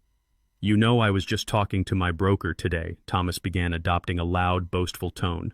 "The current economic climate is absolutely punishing real wealth creators. The supply chain is a disaster. You cannot get inventory moved without paying extortionate freight rates. It is these lazy blue-collar workers, the truckers, the dock workers, the mechanics. They demand too much money and produce zero actual value. The entire logistics sector is being ruined by incompetent labor holding the corporate class hostage." He smiled smugly, clearly expecting me to either cower in shame or react with the uneducated anger of a working-class man. Megan smirked, sipping her champagne, thoroughly enjoying the spectacle of my supposed humiliation. I picked up my linen napkin, carefully dabbed the corners of my mouth, and set it down neatly beside my plate. I folded my hands on the table and looked directly into Thomas's eyes. "Actually, Thomas," I said, my voice smooth, resonant, and stripped of all its former frailty, "the current maritime freight rate inflation has absolutely nothing to do with domestic blue-collar labor. The bottleneck is a direct result of aggressive quantitative easing over the past 2 years, which created an artificial surge in consumer demand. That demand collided with a structural deficit in port capacity on the eastern seaboard." The entire room went dead silent. Thomas froze his wine glass, hovering halfway to his mouth. Megan stopped smiling. I leaned forward slightly, holding Thomas completely captive with my gaze. Furthermore, major distribution networks have severely over-leveraged themselves with short-term debt. Companies are borrowing at predatory interest rates just to maintain inventory liquidity. They are completely at the mercy of Tier 1 logistics providers who control the actual shipping yards. When those logistics providers decide to call in the debt, the distribution companies will face immediate catastrophic insolvency. The laborers are not holding the corporate class hostage, Thomas. The smart money is simply waiting for the over-leveraged executives to hang themselves. Thomas stared at me, his mouth slightly open. The color had drained from his face. He was a man accustomed to dominating conversations with regurgitated talking points, and he had just been intellectually dismantled by a man in a frayed tweed jacket. He blinked rapidly, clearly struggling to comprehend how an uneducated mechanic possessed a flawless, high-level understanding of macroeconomic supply chain vulnerabilities. "How do you know that?" Thomas demanded, his voice defensive and visibly shaken. I gave him a slow, chilling smile. "I listen to the radio while I fix engines, Thomas. You would be amazed at what you can learn when you actually pay attention to how the world works." Before Thomas could formulate a response, the heavy oak doors of the private dining room swung open again. The atmosphere in the room instantly shifted from suffocating tension to electric anticipation. Gregory Thorne walked in. He was dressed in a tailored midnight blue suit, exuding the arrogance of a man who believed he owned the city. He carried a massive, absurdly expensive gift box wrapped in silver paper. Megan practically leaped out of her chair. The panicked, defensive posture she had maintained since I arrived vanished entirely, replaced by a glowing, radiant eagerness. "Greg," she gasped, rushing over to him. "You made it." Greg handed the gift to a waiter and pulled Megan into a greeting that was far too intimate for a professional relationship. He kissed her on both cheeks, his hand lingering heavily on the small of her back. "Happy 6 months to the little guy," he said, his voice deep and entirely too familiar. "I would not miss this for the world." He walked over to this table and leaned down to look at Leo. The way he looked at the child was undeniably paternal. It was a look of raw, biological possession. Megan stood right beside him, their shoulders brushing. They shared a private, lingering glance, a silent communication that excluded everyone else in the room. They were putting their affair on public display, hidden behind the thin veil of a friendly corporate boss attending a family function. Thomas and Patricia immediately fawned over Greg, offering him a seat of honor, completely blind to the reality happening right in front of their faces. They saw a wealthy, successful CEO gracing them with his presence. I saw a dead man walking. I remained at the far end of the table, perfectly still. I slipped my smartphone out of my pocket, keeping it hidden below the edge of the tablecloth. I activated the camera and pointed the lens directly at Megan and Greg. I recorded the way she leaned into his personal space. I recorded his hand sliding across the back of her chair. I recorded the undeniable brazen intimacy of their interaction. They were celebrating their victory, drinking champagne paid for by my son's ruined credit, toasting a child born of deception. I let them enjoy their expensive meal. I ate in silence, watching the two people I was about to completely annihilate. The behavioral evidence was secure. The financial trap was fully set. The mediation was only 48 hours away. They had no idea that this lavish supremacy dinner was their final meal before the execution. The morning after the supremacy dinner, I sat at my heavy mahogany desk in my home office. The sun had not yet risen over the neighborhood, casting a cool gray light across the room. I had a cup of black coffee in one hand and my secure encrypted phone in the other. At exactly 6 in the morning, the phone vibrated. It was Marcus. I answered the call, my eyes fixed on the digital financial trackers illuminating my computer monitors. We crossed the threshold. Mr. Vaughn, Marcus announced, his voice carrying the crisp, sharp satisfaction of a flawless corporate strike. It was a bloodbath in the secondary markets, but we executed the sweep perfectly. We now hold exactly 51% of Apex Distribution's short-term liabilities and vendor promissory notes. We are the undisputed majority debt holder. I took a slow sip of my coffee, letting the dark, bitter taste wash over my tongue. The trap was officially sprung. Gregory Thorne was waking up in his custom silk sheets, completely unaware that the financial ground beneath his sprawling corporate headquarters had just been seized by the very man he had ordered thrown out of his lobby. "Give me the exact numbers, Marcus," I commanded, leaning back in my chair. "Apex is currently carrying $42 million in immediate short-term debt," Marcus detailed efficiently. "They were using predatory rolling credit lines just to pay their warehouse staff and keep the lights on. We bought $21.5 million of that debt. The contracts we purchased have immediate default clauses. If a single covenant is breached or if the majority debt holder demands a liquidity review, they are required to produce cash on hand within 24 hours. If they cannot produce the cash, we have the legal right to force them into immediate liquidation or seize their physical assets to satisfy the balance." "And do they have the cash on hand?" I asked, already knowing the answer. "Not a chance," Marcus replied with a cold laugh. "They are bleeding capital. If we pull the trigger, Apex Distribution goes bankrupt before lunch. The only way Greg survives is if he begs his wealthy father-in-law, Richard Sterling, to personally inject $20 million in cash to cover the deficit." I smiled. That was exactly the scenario I had engineered.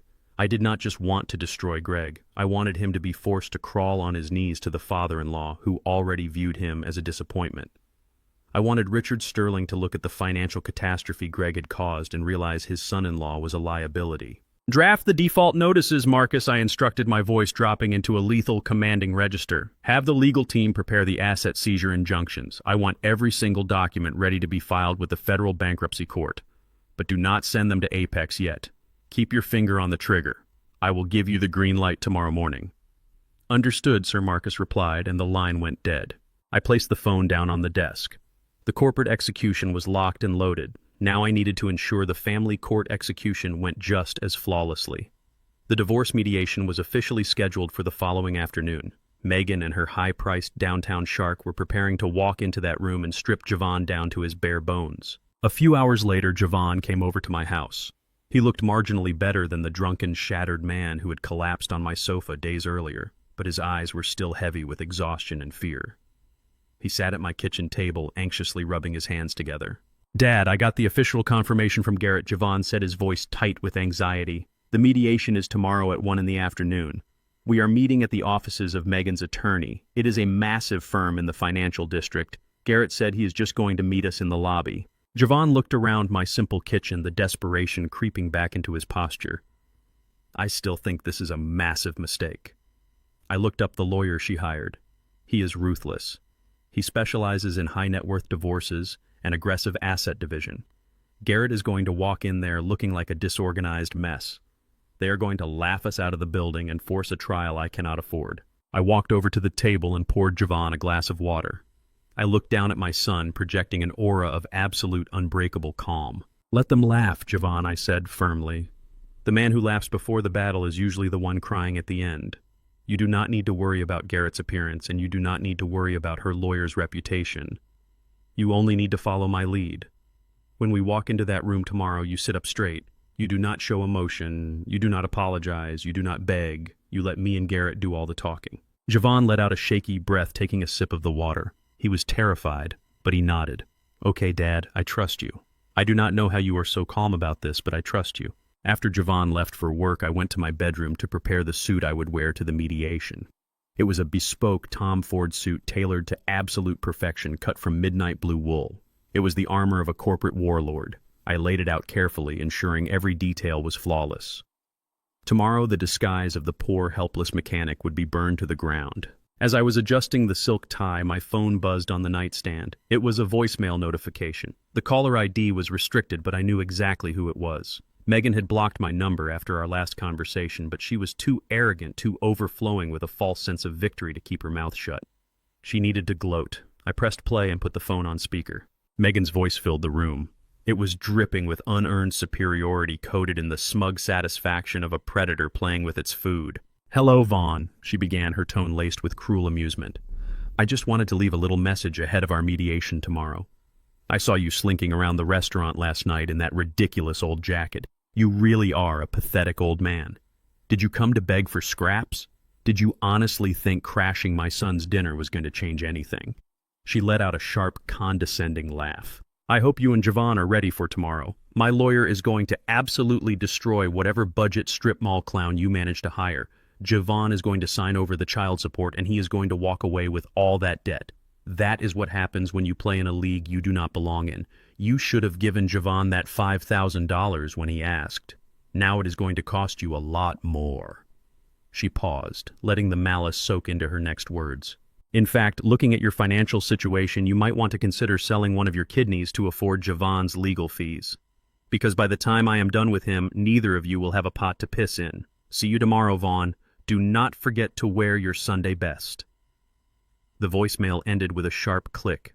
I stood in my bedroom, staring at the phone. Sell my kidneys. The sheer blinding arrogance of her words echoed off the walls. She honestly believed she was holding a royal flush. She believed she had outmaneuvered a weak, destitute family, leveraging her affair and her fraudulent debt into a perfect victory. I did not feel anger. Anger is an unpredictable, messy emotion. I felt a cold, absolute certainty. The tension had finally reached its absolute peak. The board was set. The pieces were locked in their designated squares. Megan wanted me to wear my Sunday best. She wanted a spectacle. She wanted to humiliate my son and me in a high-rise downtown office surrounded by polished mahogany and expensive lawyers. I picked up my phone and forwarded the voicemail directly to Garrett. I added a single text message. Play this recording in the room tomorrow, right before you drop the hammer. Garrett replied less than a minute later. With pleasure. I walked over to the window and looked out at the street. The neighborhood was quiet, completely oblivious to the financial and legal earthquake that was about to strike the city. Gregory Thorne was drowning in debt he did not know he owed. Megan was relying on a property deed that was designed to completely ruin her. And Vaughn was about to discover that the father he thought was a simple mechanic was actually a kingmaker. I turned away from the window and turned off the lights. The trap was fully tightened. Tomorrow the execution would commence. The sun had not yet breached the horizon when my private line rang. The digital clock on my nightstand read 5:15 in the morning. I was already wide awake, sitting in the leather armchair of my home office, watching the city skyline slowly turn a bruised shade of purple. I picked up the receiver. It was Marcus, and he did not bother with a greeting. The fire alarm just went off in their boardroom, Marcus announced, his voice vibrating with the cold thrill of a flawless corporate ambush. Richard Sterling discovered the black hole. I leaned forward, resting my forearms on the heavy mahogany desk. Explain the sequence, I commanded. According to our inside contacts at Apex Distribution, Marcus began his fingers audibly flying across a keyboard in the background. Richard Sterling conducted an unannounced early morning audit of their quarterly logistics liabilities. He bypassed Greg completely. The old man went straight to the chief financial officer and demanded the raw ledgers. When he saw that 51% of their short-term debt had been aggressively consolidated and transferred overnight to an anonymous holding company, he realized they were entirely exposed to a hostile takeover. "And Greg," I asked, savoring the image of the arrogant executive finally facing the guillotine. "Greg is in a state of absolute, unmitigated panic," Marcus reported with a dry chuckle.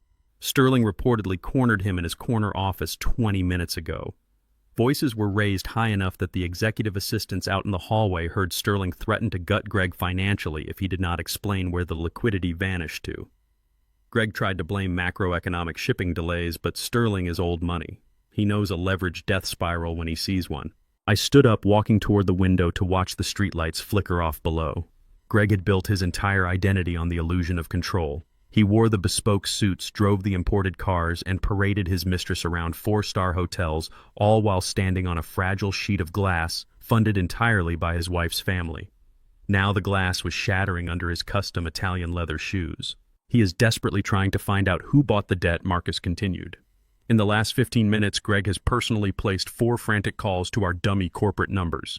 He bypassed his assistants. He is dialing the numbers himself. I have the audio routed directly to our secure server. Do you want to hear him sweat?" "Play it," I ordered. There was a brief click followed by the electronic beep of a forwarded voicemail. Then the voice of Gregory Thorne filled my office. It was no longer the loud, booming voice of the elitist predator who had ordered security to throw me out of his lobby. It was the high-pitched, breathless stammer of a man watching his life burn to the ground. "This is Gregory Thorne, Chief Executive Officer of Apex Distribution," the recorded voice insisted, trying and failing to project authority. "I need to speak to the managing director of your firm immediately regarding the recent debt acquisition. We need to discuss the liquidity covenants. Call my direct line the second you receive this message. It is imperative we establish a dialogue." A second recording began playing immediately after. The timeline indicated it was left merely 6 minutes later. The facade of the confident CEO had completely collapsed. "Listen, I need someone to pick up the phone," Greg pleaded, the background noise echoing as if he were pacing frantically in a locked room. "You cannot just trigger an automatic default review without giving us a 24-hour grace period. My father-in-law is threatening a full division freeze. Please just give me a representative. We can negotiate the premium. Do not freeze the accounts. I need an extension." Marcus cut the audio file. "He is trapped, Vaughn," Marcus stated smoothly. "He is begging an empty room for a lifeline. His father-in-law is demanding answers he does not have. His company is technically insolvent, and he is legally bound to produce $20 million in cash by the end of the business day or face immediate asset seizure. What are your instructions for the incoming communications?" "Let the phone ring," I replied, my voice dropping into a lethal, uncompromising register. "Block all inbound emails. Sever the reception lines. I do not want a single secretary, automated voice, or dial tone offering him any kind of response. I want Gregory Thorne to sit in that glass office and choke on the absolute silence. Let the panic consume him entirely." "Understood," Marcus said. "The corporate execution is primed. We will wait for your signal to drop the final hammer." I ended the call and tossed the phone onto the desk. The first half of the battlefield was officially secured. Greg was bleeding out in his corporate tower, entirely isolated and consumed by a financial apocalypse he could not stop. Now it was time to address the second half of the battlefield. It was time to deal with Megan. I walked into my master bathroom and turned on the shower. I washed away the imaginary grime of the helpless, impoverished mechanic I had played for 3 agonizing years. I stepped out of the steam and walked into my walk-in closet. I bypassed the faded flannel shirts and grease-stained jeans. I reached into the protective garment bags hanging at the very back. I pulled out a bespoke Tom Ford suit cut from heavy midnight blue wool. The fabric was immaculate, designed to project absolute undeniable power. I slipped into a crisp, pure white Egyptian cotton shirt and fastened my platinum cufflinks. I tied a dark silk tie with meticulous precision. Finally, I strapped a heavy, brushed steel Patek Philippe watch to my left wrist. I looked at myself in the full-length mirror. The hunched, defeated posture was completely gone. My spine was straight, my shoulders broad, my gaze sharp and unyielding. The man staring back was not a victim. He was a kingmaker, an executioner, a titan of the logistics industry stepping out of the shadows to reclaim his territory. I grabbed my keys and walked out to the garage. I ignored the rusted 10-year-old pickup truck sitting in the driveway. Instead, I pressed a code into a hidden keypad on the wall, raising the heavy steel door of a secondary climate-controlled garage bay. Sitting inside, was a sleek, jet-black Mercedes S-Class sedan.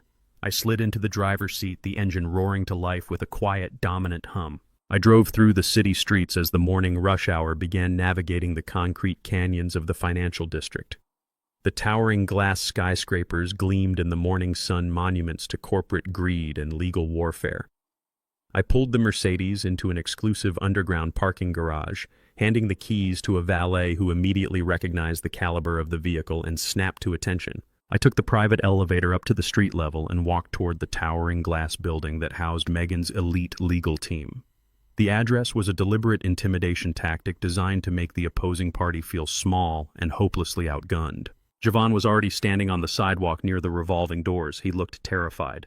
He was wearing his best mid-level management suit, which looked entirely out of place among the bespoke tailoring of the high-powered executives rushing past him.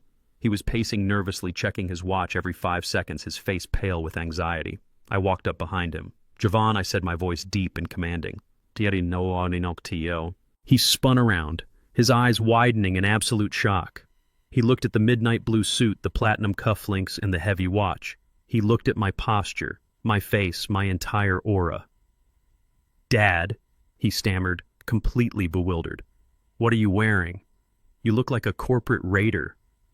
Where did you even get that suit?" I did not answer his question. I simply pointed down the street. "Look who just arrived."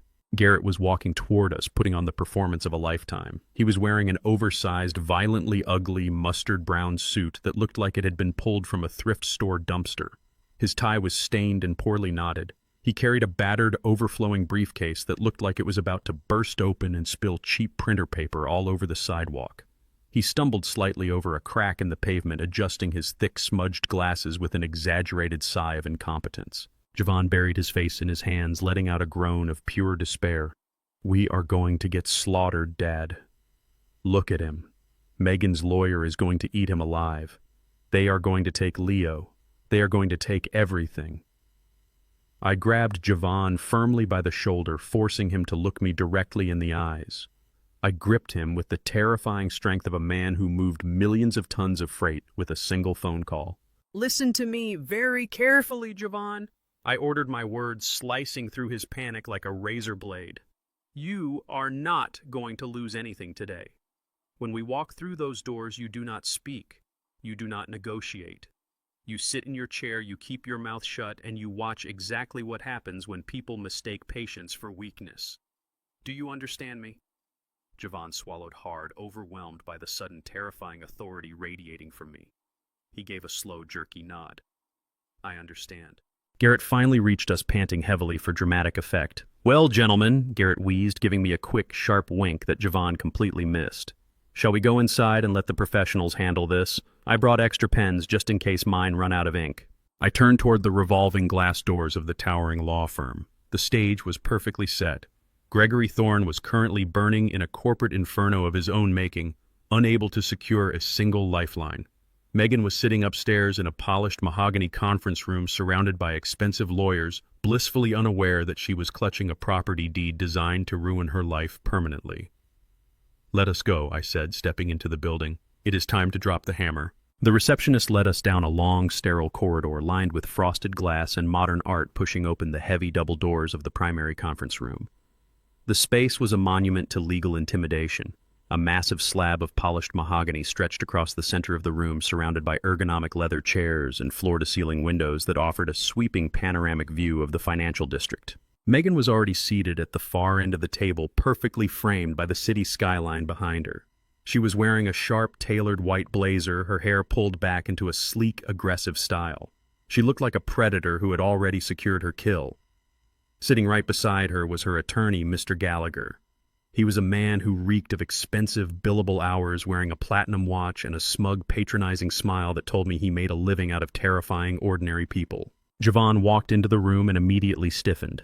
I could feel the residual panic radiating off his shoulders. He took a seat across from Megan, keeping his eyes firmly fixed on the table just as I had instructed. I sat down right next to him, moving with deliberate, unhurried precision. I smoothed the jacket of my bespoke Tom Ford suit, letting my platinum cufflinks catch the overhead light. Megan narrowed her eyes at me. She took in the midnight blue wool and the crisp Egyptian cotton shirt, a stark departure from the greasy mechanic uniform she despised. A fleeting look of confusion crossed her face, but she quickly masked it with a sneer. She leaned over and whispered something to Gallagher, undoubtedly making a cruel joke about how I must have rented the outfit for the occasion. Garrett stumbled into the room a few seconds later, entirely out of breath.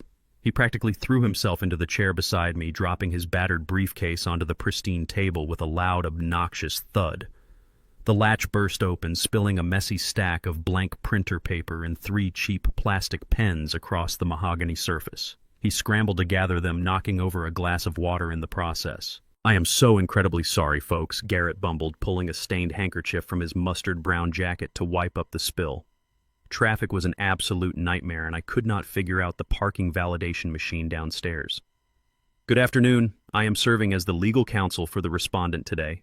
Gallagher stared at Garrett with a look of pure, unadulterated revulsion. He slowly opened a pristine leather portfolio, shaking his head in disbelief at the spectacle sitting across from him. Megan sat back in her chair, a victorious, wicked smirk spreading across her lips. She looked at Vaughn with pure contempt, her eyes gleaming with the absolute certainty that this negotiation was going to be a bloodbath. "Let us skip the pleasantries and get straight to the facts." Gallagher began, his voice dripping with condescension. "My client is seeking a swift, uncontested dissolution of this marriage. We are not here to negotiate terms. We are here to present the baseline requirements for your client to walk away without facing a catastrophic, drawn-out trial in family court." Garrett pushed his smudged glasses up the bridge of his nose, squinting at Gallagher. "Baseline requirements. Oh boy. Okay, let me just find my notepad here." Gallagher rolled his eyes and slid a thick bound document across the table. "My client demands sole primary physical custody of the minor child, with your client receiving heavily supervised visitation on alternating weekends. She requires $5,000 a month in combined spousal and child support effective immediately. Furthermore, as per the legally binding quitclaim deed signed and notarized 48 hours ago, my client retains 100% exclusive ownership of the marital residence." Megan leaned forward, resting her elbows on the table, fixing her predatory gaze entirely on Vaughn. She was completely ignoring me, viewing me as nothing more than an irrelevant, poorly dressed spectator. "It is a very fair deal, Vaughn," she stated, her tone laced with a sickening fake pity. "You are financially unstable. You have massive amounts of outstanding credit card debt. You clearly mismanaged our marital assets, and I need to protect my son from your reckless spending habits. If you sign this settlement right now, I will not drag your humiliating financial failures into a public courtroom. I am doing you a favor." Vaughn gripped the edge of the table. His knuckles turned white, the sheer injustice of her lies threatening to break his composure. He opened his mouth to defend himself, but I placed a heavy, grounding hand on his knee underneath the table. He swallowed his anger and remained perfectly silent, honoring our agreement.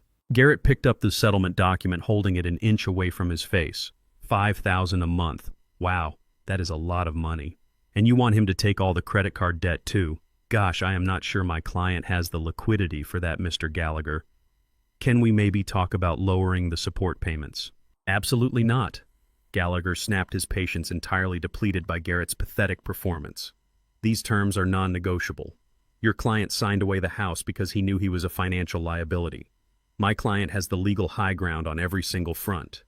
You have exactly 10 minutes to advise your client to sign the settlement, or we walk out that door, file the petition with the judge, and destroy him in open court. The choice is yours." The room went dead silent. Gallagher leaned back, adjusting his expensive tie, utterly convinced he had just delivered the killing blow. Megan was practically glowing with toxic satisfaction. She had successfully orchestrated the total financial execution of my son, and she was watching the axe fall. I took a slow, deep breath. I unclasped my hands and leaned forward, resting my forearms on the mahogany table. The quiet, submissive father-in-law vanished entirely. I leveled my gaze at Megan, projecting an aura of pure glacial dominance. The temperature in the conference room seemed to drop 10 degrees. "You talk a great deal about reckless spending habits, Megan," I said, my voice rich, resonant, and entirely stripped of the frail disguise I had worn for 3 years. "You talk about protecting your son from financial liabilities. But you and I both know that Vaughn never opened those credit lines." Megan flinched, the sudden commanding shift in my tone catching her completely off guard. She glared at me, her victorious smirk faltering for a fraction of a second. "Excuse me," she spat, her voice defensive. "What did you just say?" Gallagher held up a hand, looking at me with severe irritation. "Sir, you are here strictly as an observer.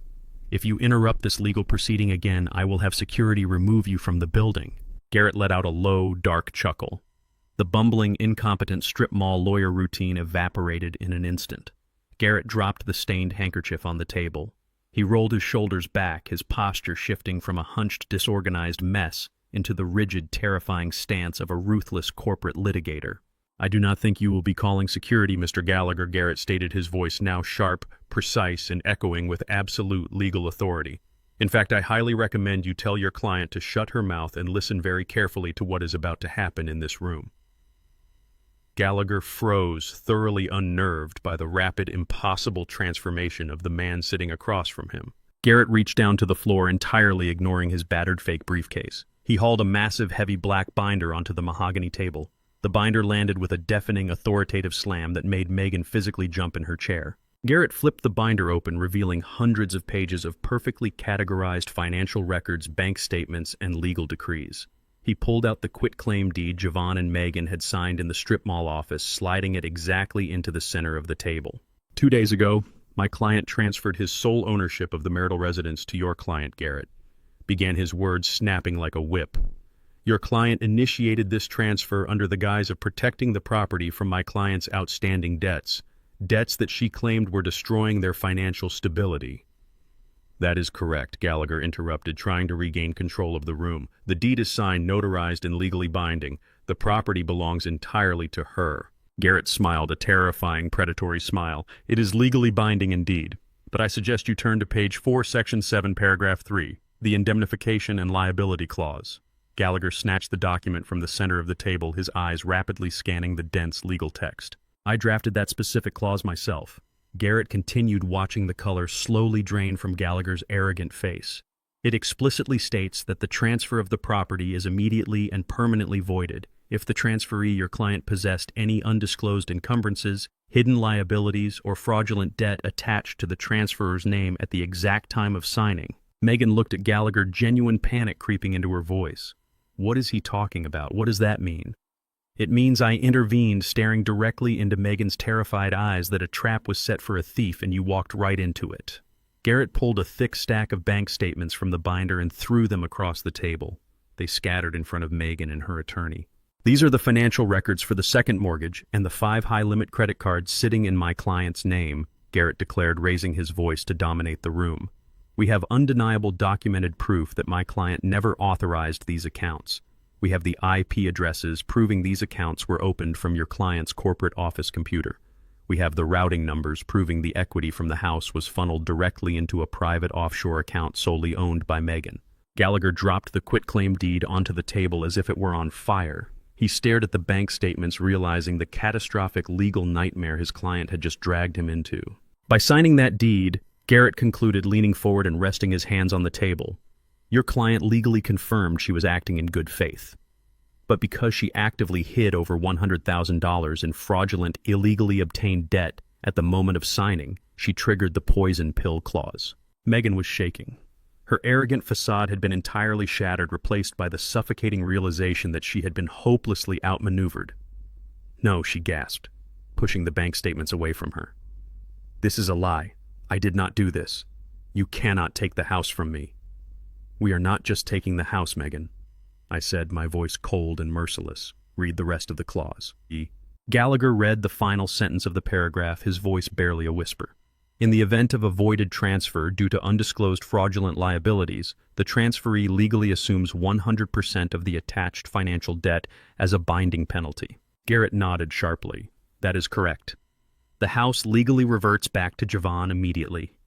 And your client, by her own signature, has legally absorbed every single dime of the fraudulent credit card debt and the second mortgage she created.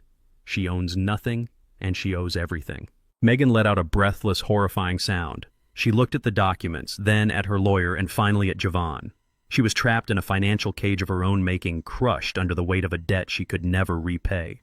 The empire of lies she had built to destroy my son had just collapsed directly on top of her head. And I was not even finished yet. The crushing weight of the financial trap had barely registered in Megan's panicked mind before I initiated the final, most devastating phase of my strategy.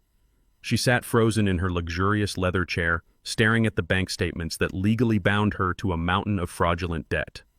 Her attorney, Mr. Gallagher, was already pushing his chair back from the table, physically distancing himself from a client who had just committed severe financial crimes using his legal representation.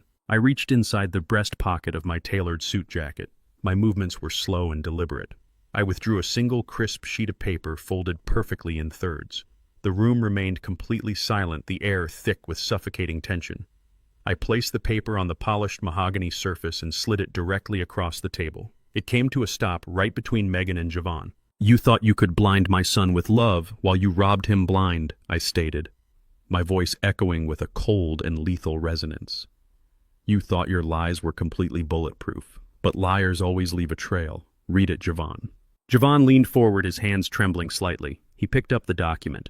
It bore the sterile official letterhead of the private genetics laboratory I had visited days prior. I watched his eyes scan the medical jargon moving rapidly down the page until they locked onto the bold black text printed at the very bottom. I saw the exact second his heart shattered. All the color drained from his face.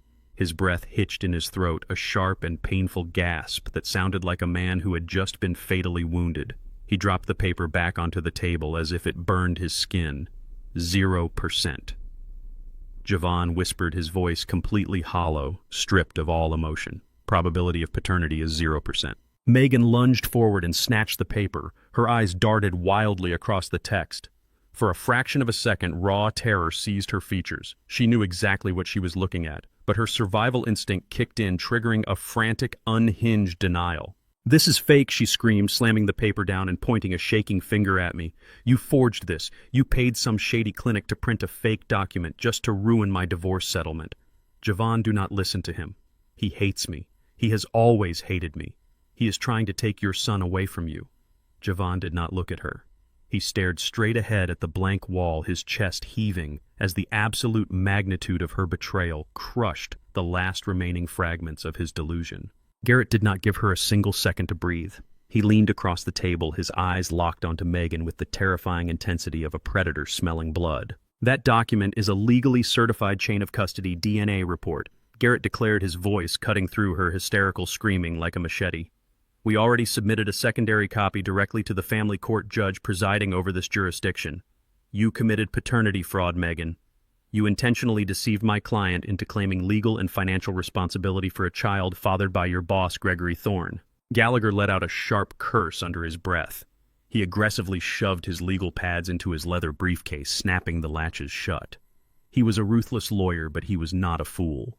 He knew a sinking ship when he saw one. Under United States law, Garrett continued, raising his voice to dominate her panic, "Paternity fraud completely negates any and all claims you have for child support from my client. You demanded $5,000 a month. You are legally entitled to absolutely nothing. But that is not even the worst of your problems today." Garrett pointed a rigid finger at the bank statements scattered across the table. "You forged my client's signature to extract $50,000 from his home equity. You opened 5 high-limit credit cards using his social security number. That is identity theft. That is wire fraud. Those are federal felonies carrying mandatory prison sentences. And because you signed that quitclaim deed, you have legally absorbed 100% of that debt as a binding civil penalty. If you try to fight us in court for a single dime, I will personally hand this entire portfolio of evidence over to the district attorney and have you arrested for felony fraud before you even reach the courthouse steps." Megan was hyperventilating. Her chest rose and fell in rapid, shallow gasps. The impenetrable fortress of her arrogance had been completely obliterated. She had walked into this room expecting to leave as a wealthy, independent woman. She was now leaving as a disgraced, bankrupt criminal facing total ruin. She turned to her lawyer, her eyes wide with desperation. "Do something," she pleaded, grabbing his sleeve. "You have to defend me. They are threatening me." Gallagher yanked his arm out of her grip with a look of pure disgust.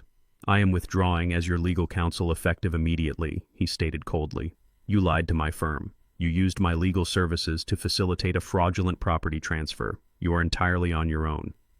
He stood up, adjusted his platinum watch, and walked briskly out of the conference room without looking back.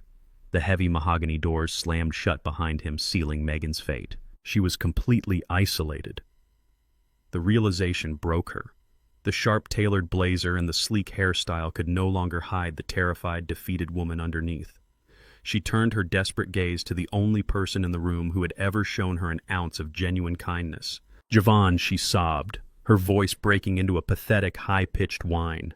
She reached across the table, trying to grab his hand. "Vaughn, please. I made a mistake. I was scared and confused. But Leo loves you. He is your son in every way that matters. You raised him. You fed him. You cannot just abandon us. We are a family. Please do not let them do this to me."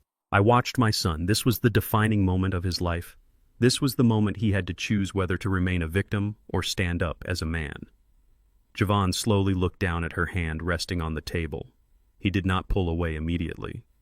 He stared at her trembling fingers, and then he raised his eyes to meet hers. The man sitting there was no longer the exhausted, broken husband who had cried on my sofa 2 nights ago. The fire had returned to his eyes, but it was a cold, unforgiving fire. "He is not my son," Vaughn said quietly. The words were simple, but they carried the weight of a death sentence. "And you are not my family. You are a parasite." Megan recoiled as if he had physically struck her. She covered her mouth with her hands, a loud, ugly sob tearing from her throat. Vaughn stood up and buttoned his suit jacket. He did not yell. He did not throw things. He simply looked at the woman who had destroyed his life with absolute, total indifference. "Keep the debt," Vaughn stated, turning his back on her. "And tell Greg congratulations on his new baby." My son walked toward the exit, his posture straight and his dignity fully restored. He pushed open the heavy double doors and stepped out into the hallway, leaving the wreckage of his marriage behind him permanently. I remained seated at the table for a few moments longer, watching Megan weep into her hands. The sound of her crying offered no satisfaction, only the grim validation of a necessary execution. She had played a ruthless game, and the board had been flipped. Garrett calmly gathered the DNA results and the bank statement, slipping them back into his battered briefcase. He stood up, adjusting his mustard-brown jacket, throwing a mocking, triumphant smile in her direction. "Have a wonderful afternoon, ma'am," he said cheerfully before turning to leave the room. I stood up, smoothing the midnight blue wool of my suit. I looked down at the sobbing woman one last time. "I told you that everything in life has a price, Megan," I said, my voice echoing softly in the massive empty room. "The bill is officially due. I suggest you start looking for a very good criminal defense attorney." I turned and walked out of the conference room, leaving her alone with her ruined future. The family court execution was complete. Vaughn was safe. His assets were protected, his name was cleared, and the parasite had been surgically removed from his life. I met Garrett and Vaughn in the lobby downstairs. The tension that had suffocated my son for months was entirely gone. He looked exhausted but free. "Go home, Vaughn," I instructed, placing a firm hand on his shoulder. "Go home. Pack the rest of your things and get some sleep. The war here is over." "Thank you, Dad," he replied, pulling me into a tight embrace. "I do not know how you did this, but thank you. I owe you my life." "You owe me nothing," I told him. "Just promise me you will never let anyone treat you like a stepping stone ever again." He nodded, a newfound resolve settling into his features. He walked out through the revolving doors into the bright afternoon sun. Garrett turned to me, his eyes gleaming with anticipation. "That went even better than I expected," he noted, checking his watch. "She is going to be facing indictment charges by the end of the week." "What is our next move, Vaughn?" I adjusted my tie and looked down the busy street toward the soaring glass tower of Apex Distribution. Half of the battlefield was cleared, but the architect of my son's misery was still breathing in his corner office. Gregory Thorne was currently panicking, watching his company bleed out, desperately searching for the anonymous executioner who held the knife to his throat. "Call Marcus," I ordered, my voice dropping back into a lethal, commanding register. "Tell him to greenlight the default notices and dispatch the asset seizure teams to the Apex headquarters immediately. Tell them to wait for me in the lobby." Garrett grinned, pulling his phone from his pocket. "We are moving in for the kill." I turned and walked toward the waiting black Mercedes, the engine purring softly in the underground garage. Yes, we are. Megan was the parasite, but Greg was the host, and it is time to burn the host to the ground. The following morning, the atmosphere inside the top-floor boardroom of Apex Distribution was utterly toxic. The expansive glass walls offered a breathtaking view of the city, but nobody at the massive mahogany table was looking outside. Gregory Thorne stood at the head of the table, sweating profusely straight through his bespoke charcoal suit. He looked like a cornered animal. His usual arrogant swagger had completely evaporated, replaced by the frantic, vibrating energy of a man begging for his professional life. Sitting directly across from him was Richard Sterling. Richard was the true architect of the company, a ruthless patriarch of old money who viewed failure as a personal insult. Beside Richard sat his daughter Cynthia. She was Greg's wife, a woman wrapped in designer silk and diamonds, looking at her husband with an expression of profound irritation.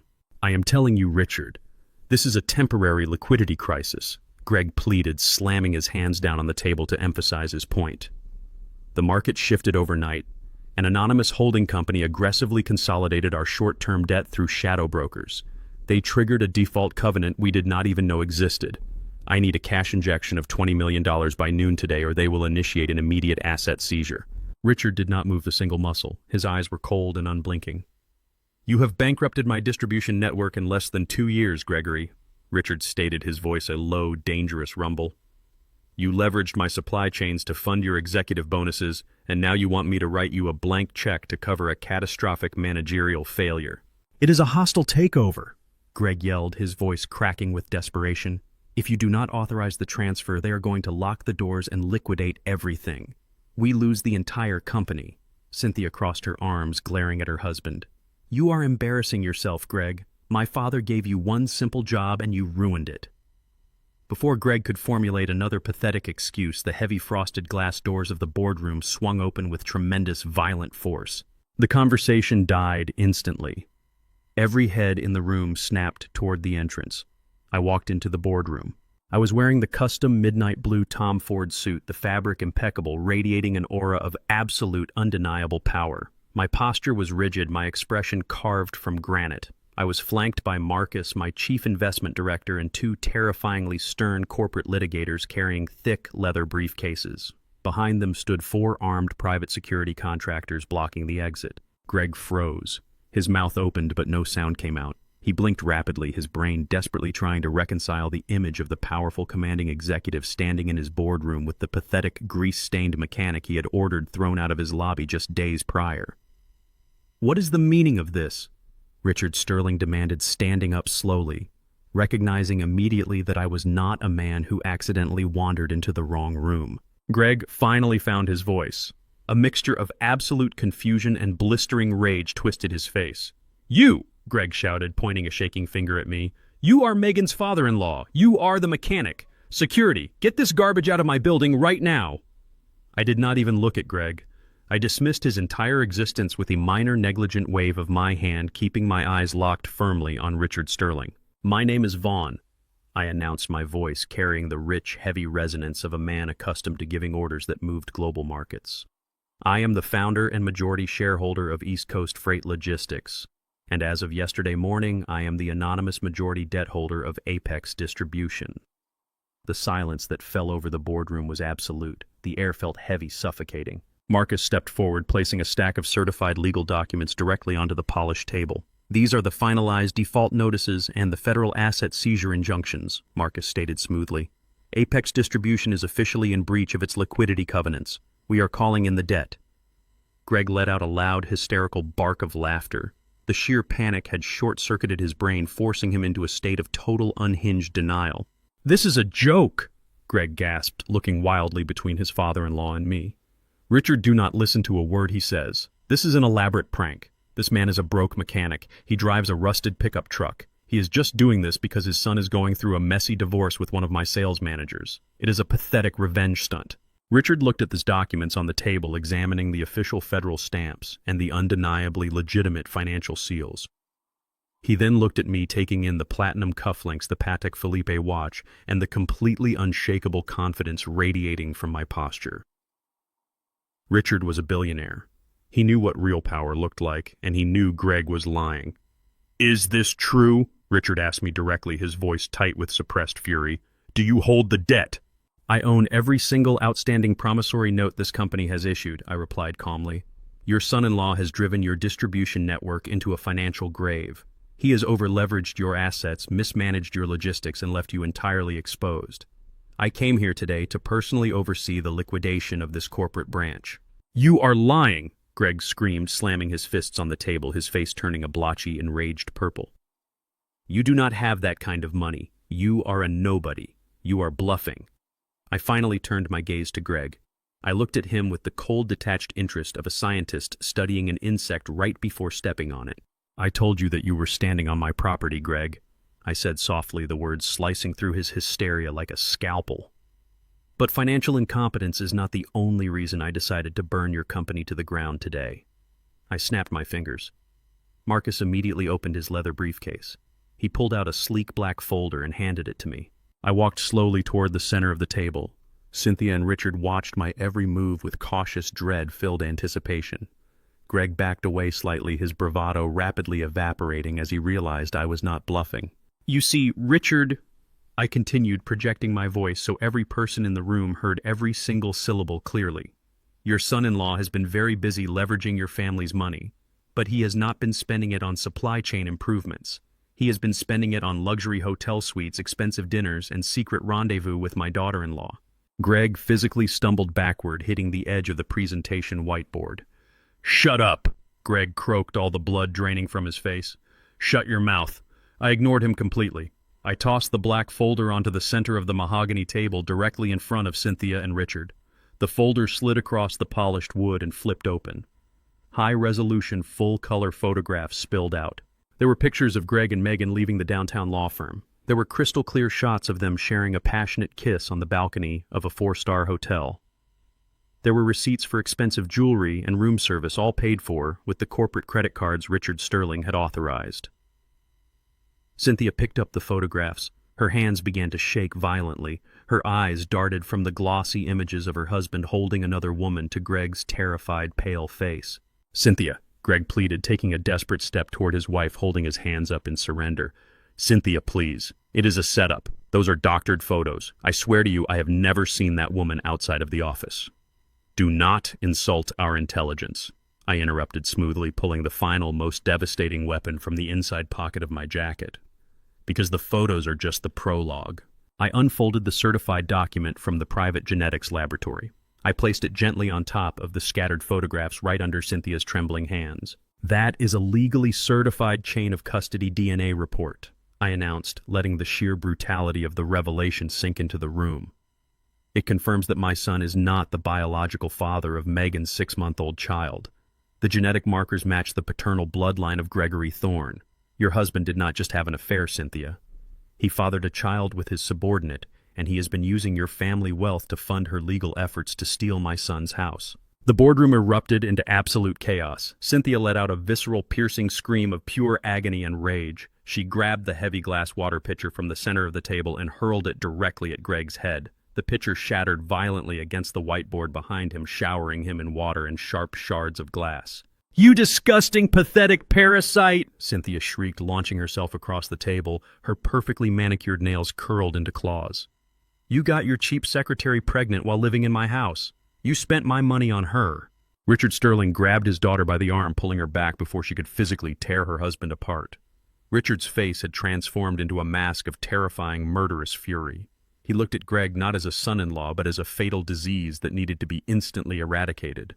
"Richard, please," Greg begged, falling to his knees among the shattered glass, crying openly. "I can explain. It meant nothing. She meant nothing. Please do not do this to me. I will fix the company. I will fix everything." Richard stared down at the groveling, weeping man on the floor. He did not yell. He spoke with a quiet, lethal authority that sealed Greg's fate forever. "You are dead to me," Richard stated coldly. "You are stripped of your title. You are stripped of your assets. My lawyers will have the divorce papers drafted by sunset, and they will enforce the prenuptial agreement to the very last comma. You will walk out of this building with absolutely nothing but the clothes on your back." Richard turned to me, his expression hardening into a look of grim, pragmatic respect. "Mr. Vaughn," Richard said, acknowledging my power and my victory, "you hold the debt. The company is yours to liquidate. I will not authorize a single dollar to bail out this miserable excuse for a man." "A wise business decision, Richard," I replied, nodding once. I looked down at Greg. He was still on his knees, weeping uncontrollably, the expensive charcoal suit soaked in water and ruined. His entire empire, built entirely on lies and other people's money, had been completely vaporized in less than 5 minutes. "Marcus," I said, turning toward my investment director, "execute the asset seizure. Lock down the building. I want this man removed from my property immediately." The private security contractors stepped forward, their faces expressionless, as they hauled Gregory Thorne off the floor by his armpits, dragging him kicking and screaming toward the exit. The boardroom earthquake was over, and the building belonged to me. I remained in the boardroom for another 15 minutes, ensuring the transition of power was absolute. Richard Sterling sat at the head of the table, his face a mask of cold, pragmatic resolve. He was a man who understood the brutal nature of business, and he accepted his losses with the quiet dignity of a seasoned warlord. Cynthia had retreated to a corner chair, her head in her hands, her world shattered by the revelation of her husband's deceit. "Marcus," I said, breaking the silence, "ensure the liquidators are briefed. I want a full inventory of the physical assets by noon tomorrow. Richard, my legal team will be in touch regarding the restructuring terms." Richard nodded once, a gesture of grim respect. "Understood, Mr. Vaughn. You played a flawless hand." I turned and walked out of the boardroom, my posture straight, my presence commanding the space. The executive assistants in the hallway shrank back against the walls, their eyes wide with fear and confusion. The empire they thought was invincible had just been conquered by a man they had dismissed as an insignificant mechanic. I took the private elevator down to the lobby, my mind racing with the final piece of the puzzle, Megan. As the elevator doors slid open, the chaotic scene in the lobby confirmed that the final act of this tragedy was already underway. Gregory Thorne, stripped of his power, his dignity, and his bespoke suit, was being dragged out of the building by 4 massive private security contractors. He was screaming, his voice cracking with desperation, his face a violent shade of purple. "You cannot do this to me," he roared, struggling against the iron grip of the guards. "I built this company. I am the CEO." The guards ignored him, marching him toward the revolving doors. As they pushed him through, the scene escalated from pathetic to violently absurd. Megan was sprinting toward the entrance, her designer heels clicking frantically against the pavement. She looked like a woman who had just survived a shipwreck. Her hair was a tangled mess, her makeup smeared her eyes wide with terror. She had just left the disastrous mediation, realizing she was facing federal fraud charges and utter financial ruin. She was running to the only lifeline she thought she had left, her wealthy boss, her secret lover, the man she believed would save her. "Greg!" she screamed, her voice a desperate, high-pitched wail. "Greg, you have to help me. Vaughn knows everything. He knows about the baby. He knows about the credit cards. They are threatening me with prison. You have to give me the money. We need to leave." Greg, shoved out onto the cold concrete plaza by the security guard, stumbled and fell to his knees. He looked up at Megan, his eyes wide with a mixture of shock and sheer, unadulterated hatred. The woman he had jeopardized his marriage and his career for was standing before him not as a wealthy, independent partner, but as a desperate, clinging parasite demanding money he no longer possessed. "You," Greg hissed, staggering to his feet. "You did this. You ruined everything." Megan froze, confused by the venom in his voice. "Greg, what are you talking about? I need your help. We need to go." "I have nothing," Greg screamed, his voice cracking. "My father-in-law just stripped me of everything. The mechanic Vaughn's father. He bought the company's debt. He owns the building. He showed them the photos, Megan. He showed them the DNA test. I have nothing." Megan stared at him, the horrifying reality finally sinking in. The safety net she thought she had woven was completely shredded. The wealthy savior she was banking on was standing before her, a broken, bankrupt man. "No," she gasped, stepping back. "No, this cannot be happening. You have to fix this. You promised me." Greg's rage boiled over. The frustration, the humiliation, the sheer terror of his impending ruin coalesced into a single violent impulse. He lunged forward and slapped Megan across the face. The sound of the slap echoed sharply across the plaza. Megan stumbled backward, her hand flying to her stinging cheek. She looked at Greg, her eyes wide with shock. Then the shock turned into pure feral fury. The elegant, calculating woman who had meticulously planned to destroy my son completely vanished. In her place was a cornered animal, lashing out with the desperate violence of a predator backed into a corner. She screamed a guttural, terrifying sound and lunged at Greg. She clawed at his face, her perfectly manicured nails tearing into his skin. Greg stumbled backward, trying to push her away, but she was relentless. She grabbed his ruined suit jacket, tearing the fabric, screaming obscenities that echoed across the plaza. "You promised me!" she shrieked, her voice hoarse and broken. "You ruined my life! I hate you!" They tumbled to the ground, a tangled mass of tailored clothing and desperate violence. They rolled across the concrete, biting, scratching, and screaming, their carefully constructed facades completely destroyed. They were no longer the arrogant CEO and the ambitious sales manager. They were 2 pathetic, ruined individuals tearing each other apart in the parking lot of the empire they had lost. I stood by the revolving doors, watching the spectacle unfold. I did not intervene. I did not feel pity. I felt a cold, hard satisfaction. They had chosen their path. They had built their kingdom on a foundation of lies and betrayal, and now they were buried under the rubble. The wail of police sirens cut through the chaos. Two black and white cruisers skidded to a halt in front of the plaza, their lights flashing violently against the glass facade of the building. 4 officers jumped out, their hands on their holsters, barking orders. "Police, break it up, get on the ground." They pulled Greg and Megan apart, pinning them to the concrete. Megan was sobbing hysterically, her face streaked with tears and smeared makeup. Greg was bleeding from a deep scratch on his cheek, his breathing ragged and uneven.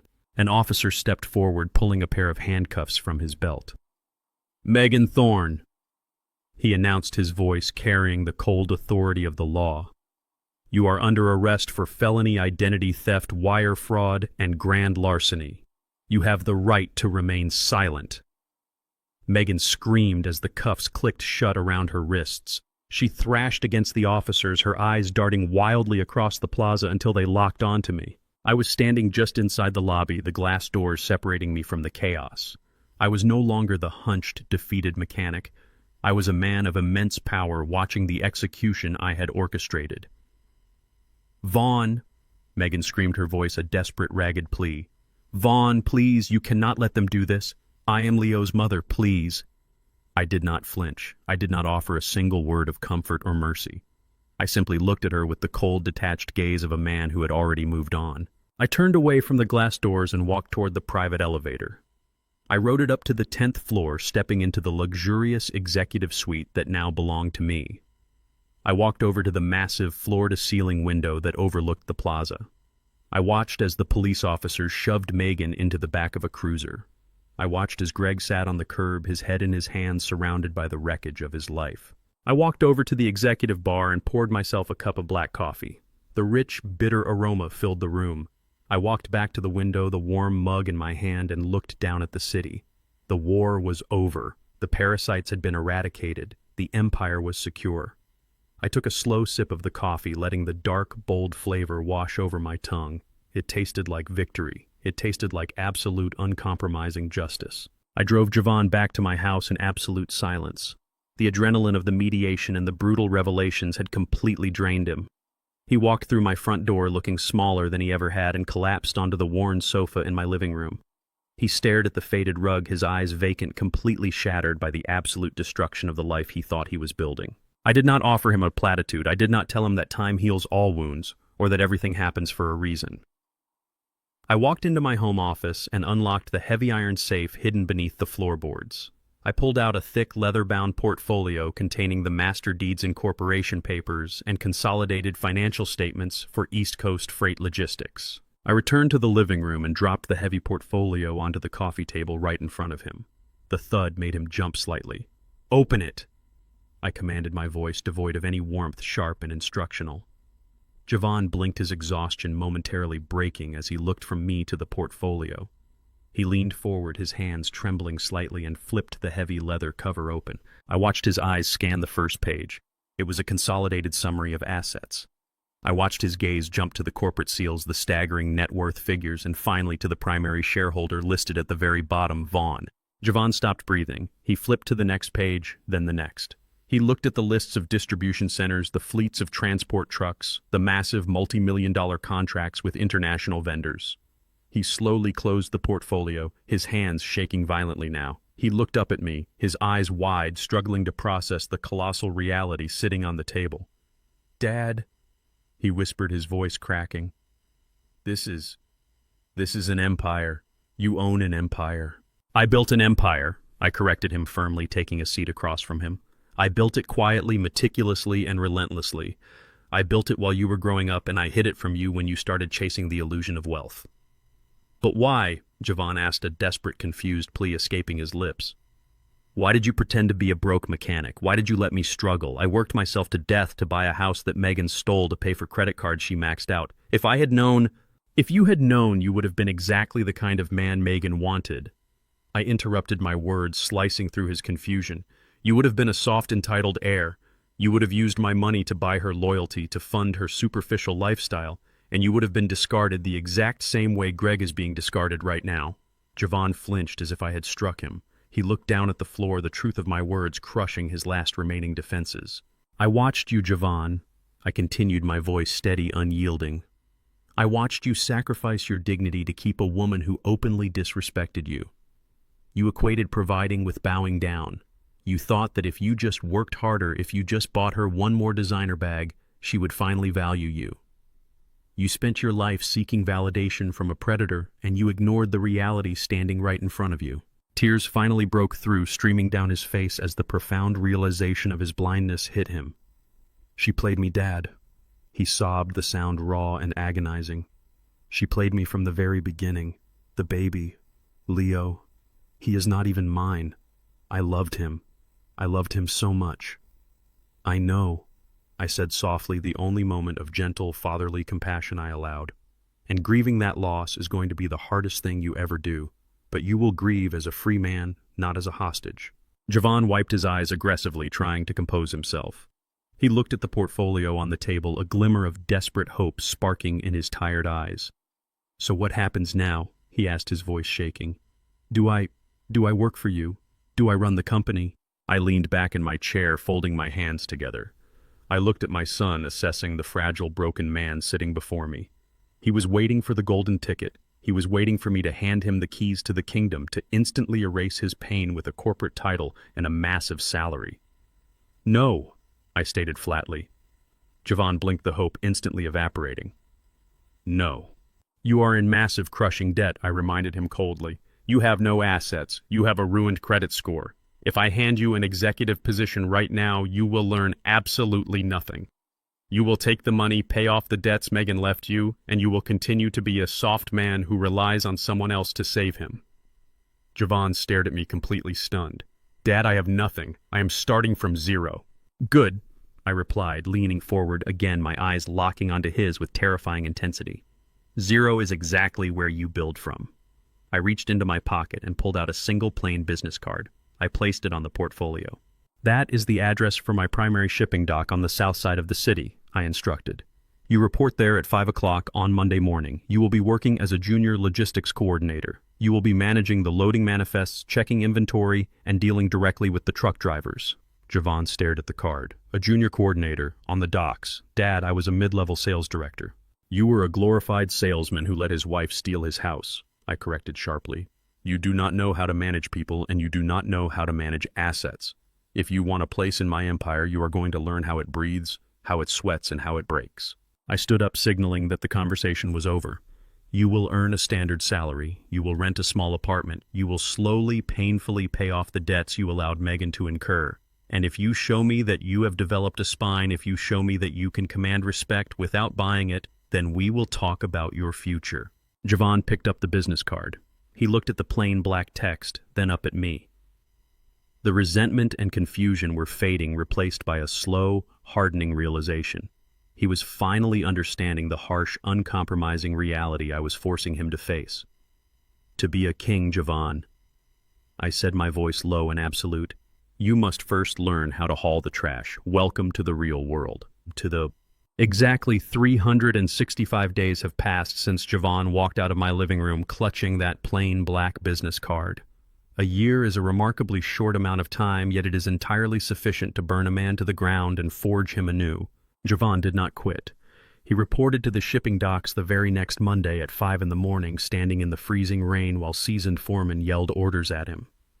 For the first 3 months, I watched from a distance as the brutal physical labor and the relentless operational stress stripped away every ounce of his suburban entitlement. He loaded pallets, he audited freight manifests until his eyes bled. He dealt directly with union truck drivers who did not care about his former corporate title. He lived in a cramped one-bedroom apartment and funneled every single spare dollar into paying off the fraudulent debt Megan had chained to his name. He learned how the blood of my empire circulated, and more importantly, he learned the absolute value of a dollar earned through raw, unglamorous struggle.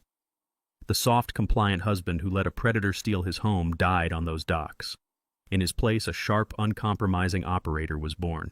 The justice system, unlike my corporate maneuvers, operates slowly. But when the gavel finally fell, it struck with absolute finality. The federal prosecutor presented the mountain of evidence Garrett and I had carefully compiled.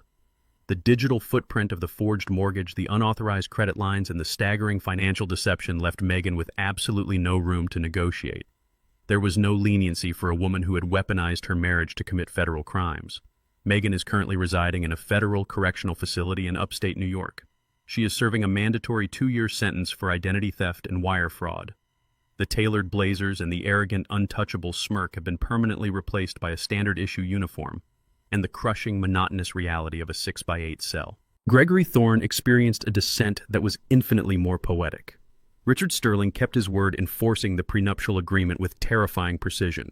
Greg was thrown out onto the street with nothing but his ruined reputation. His name became radioactive in the corporate sector. No distribution network, logistics firm, or supply chain enterprise would even grant him a phone interview. The man who once wore bespoke Italian suits and ordered security to throw me out of his lobby is now driving a commercial delivery van for a third-tier parcel service. He spends his days hauling cardboard boxes up flights of stairs, utterly bankrupt and drowning in legal fees. I am told his delivery route occasionally brings him to the receiving bays of my secondary warehouses. My dock managers do not even recognize him. He is a ghost haunting the very industry he once pretended to rule. And then there is Leo. He was the only true victim in this entire ordeal, an innocent child brought into the world as a pawn in a treacherous game. When Megan was indicted and her financial ruin became public record, Child Protective Services intervened. Greg, facing total bankruptcy and desperately trying to avoid paying a single dime in child support, formally and eagerly surrendered his parental rights. The state placed Leo with a set of Megan's distant cousins, a quiet, modest couple living on a small farm in the Midwest. They are good, honest people, completely removed from the toxic ambition and deceit that defined his biological parents. Leo will grow up surrounded by open fields and genuine affection. He is safe. I am brought back to the present moment by the sharp clink of ice against crystal. I am sitting on the expansive balcony of my primary penthouse, high above the chaotic noise of the city. The night air is crisp, carrying the faint metallic scent of the urban sprawl. Sitting directly across from me is Vaughn. He rests his forearms on his knees, holding a heavy glass of aged bourbon. The physical transformation in my son is striking. His shoulders are broader, his jawline permanently set with a stoic, quiet confidence. His hands bear the rough calluses of a man who spent a year moving freight, but he wears a perfectly tailored dark suit that fits him like armor. He is no longer a mid-level manager desperately trying to please a woman who despised him. He was recently promoted to a regional director of operations, a title he earned entirely on his own merit without me lifting a single finger to bypass the corporate hierarchy.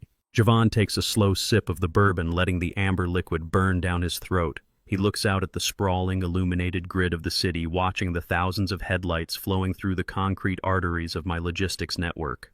"We did it, Dad," Vaughn says, his voice deep and steady. "The final debt payment cleared this morning. The slate is entirely wiped clean." I swirl the bourbon in my own glass, observing him carefully. "You did it, Vaughn. You hauled the trash. You paid the toll. You earned your seat at the table." Vaughn nods slowly, turning his gaze away from the city lights to look me directly in the eyes. There is a profound, unshakable respect in his expression. The resentment he harbored that rainy night in my living room has been completely replaced by an intense, hardened gratitude.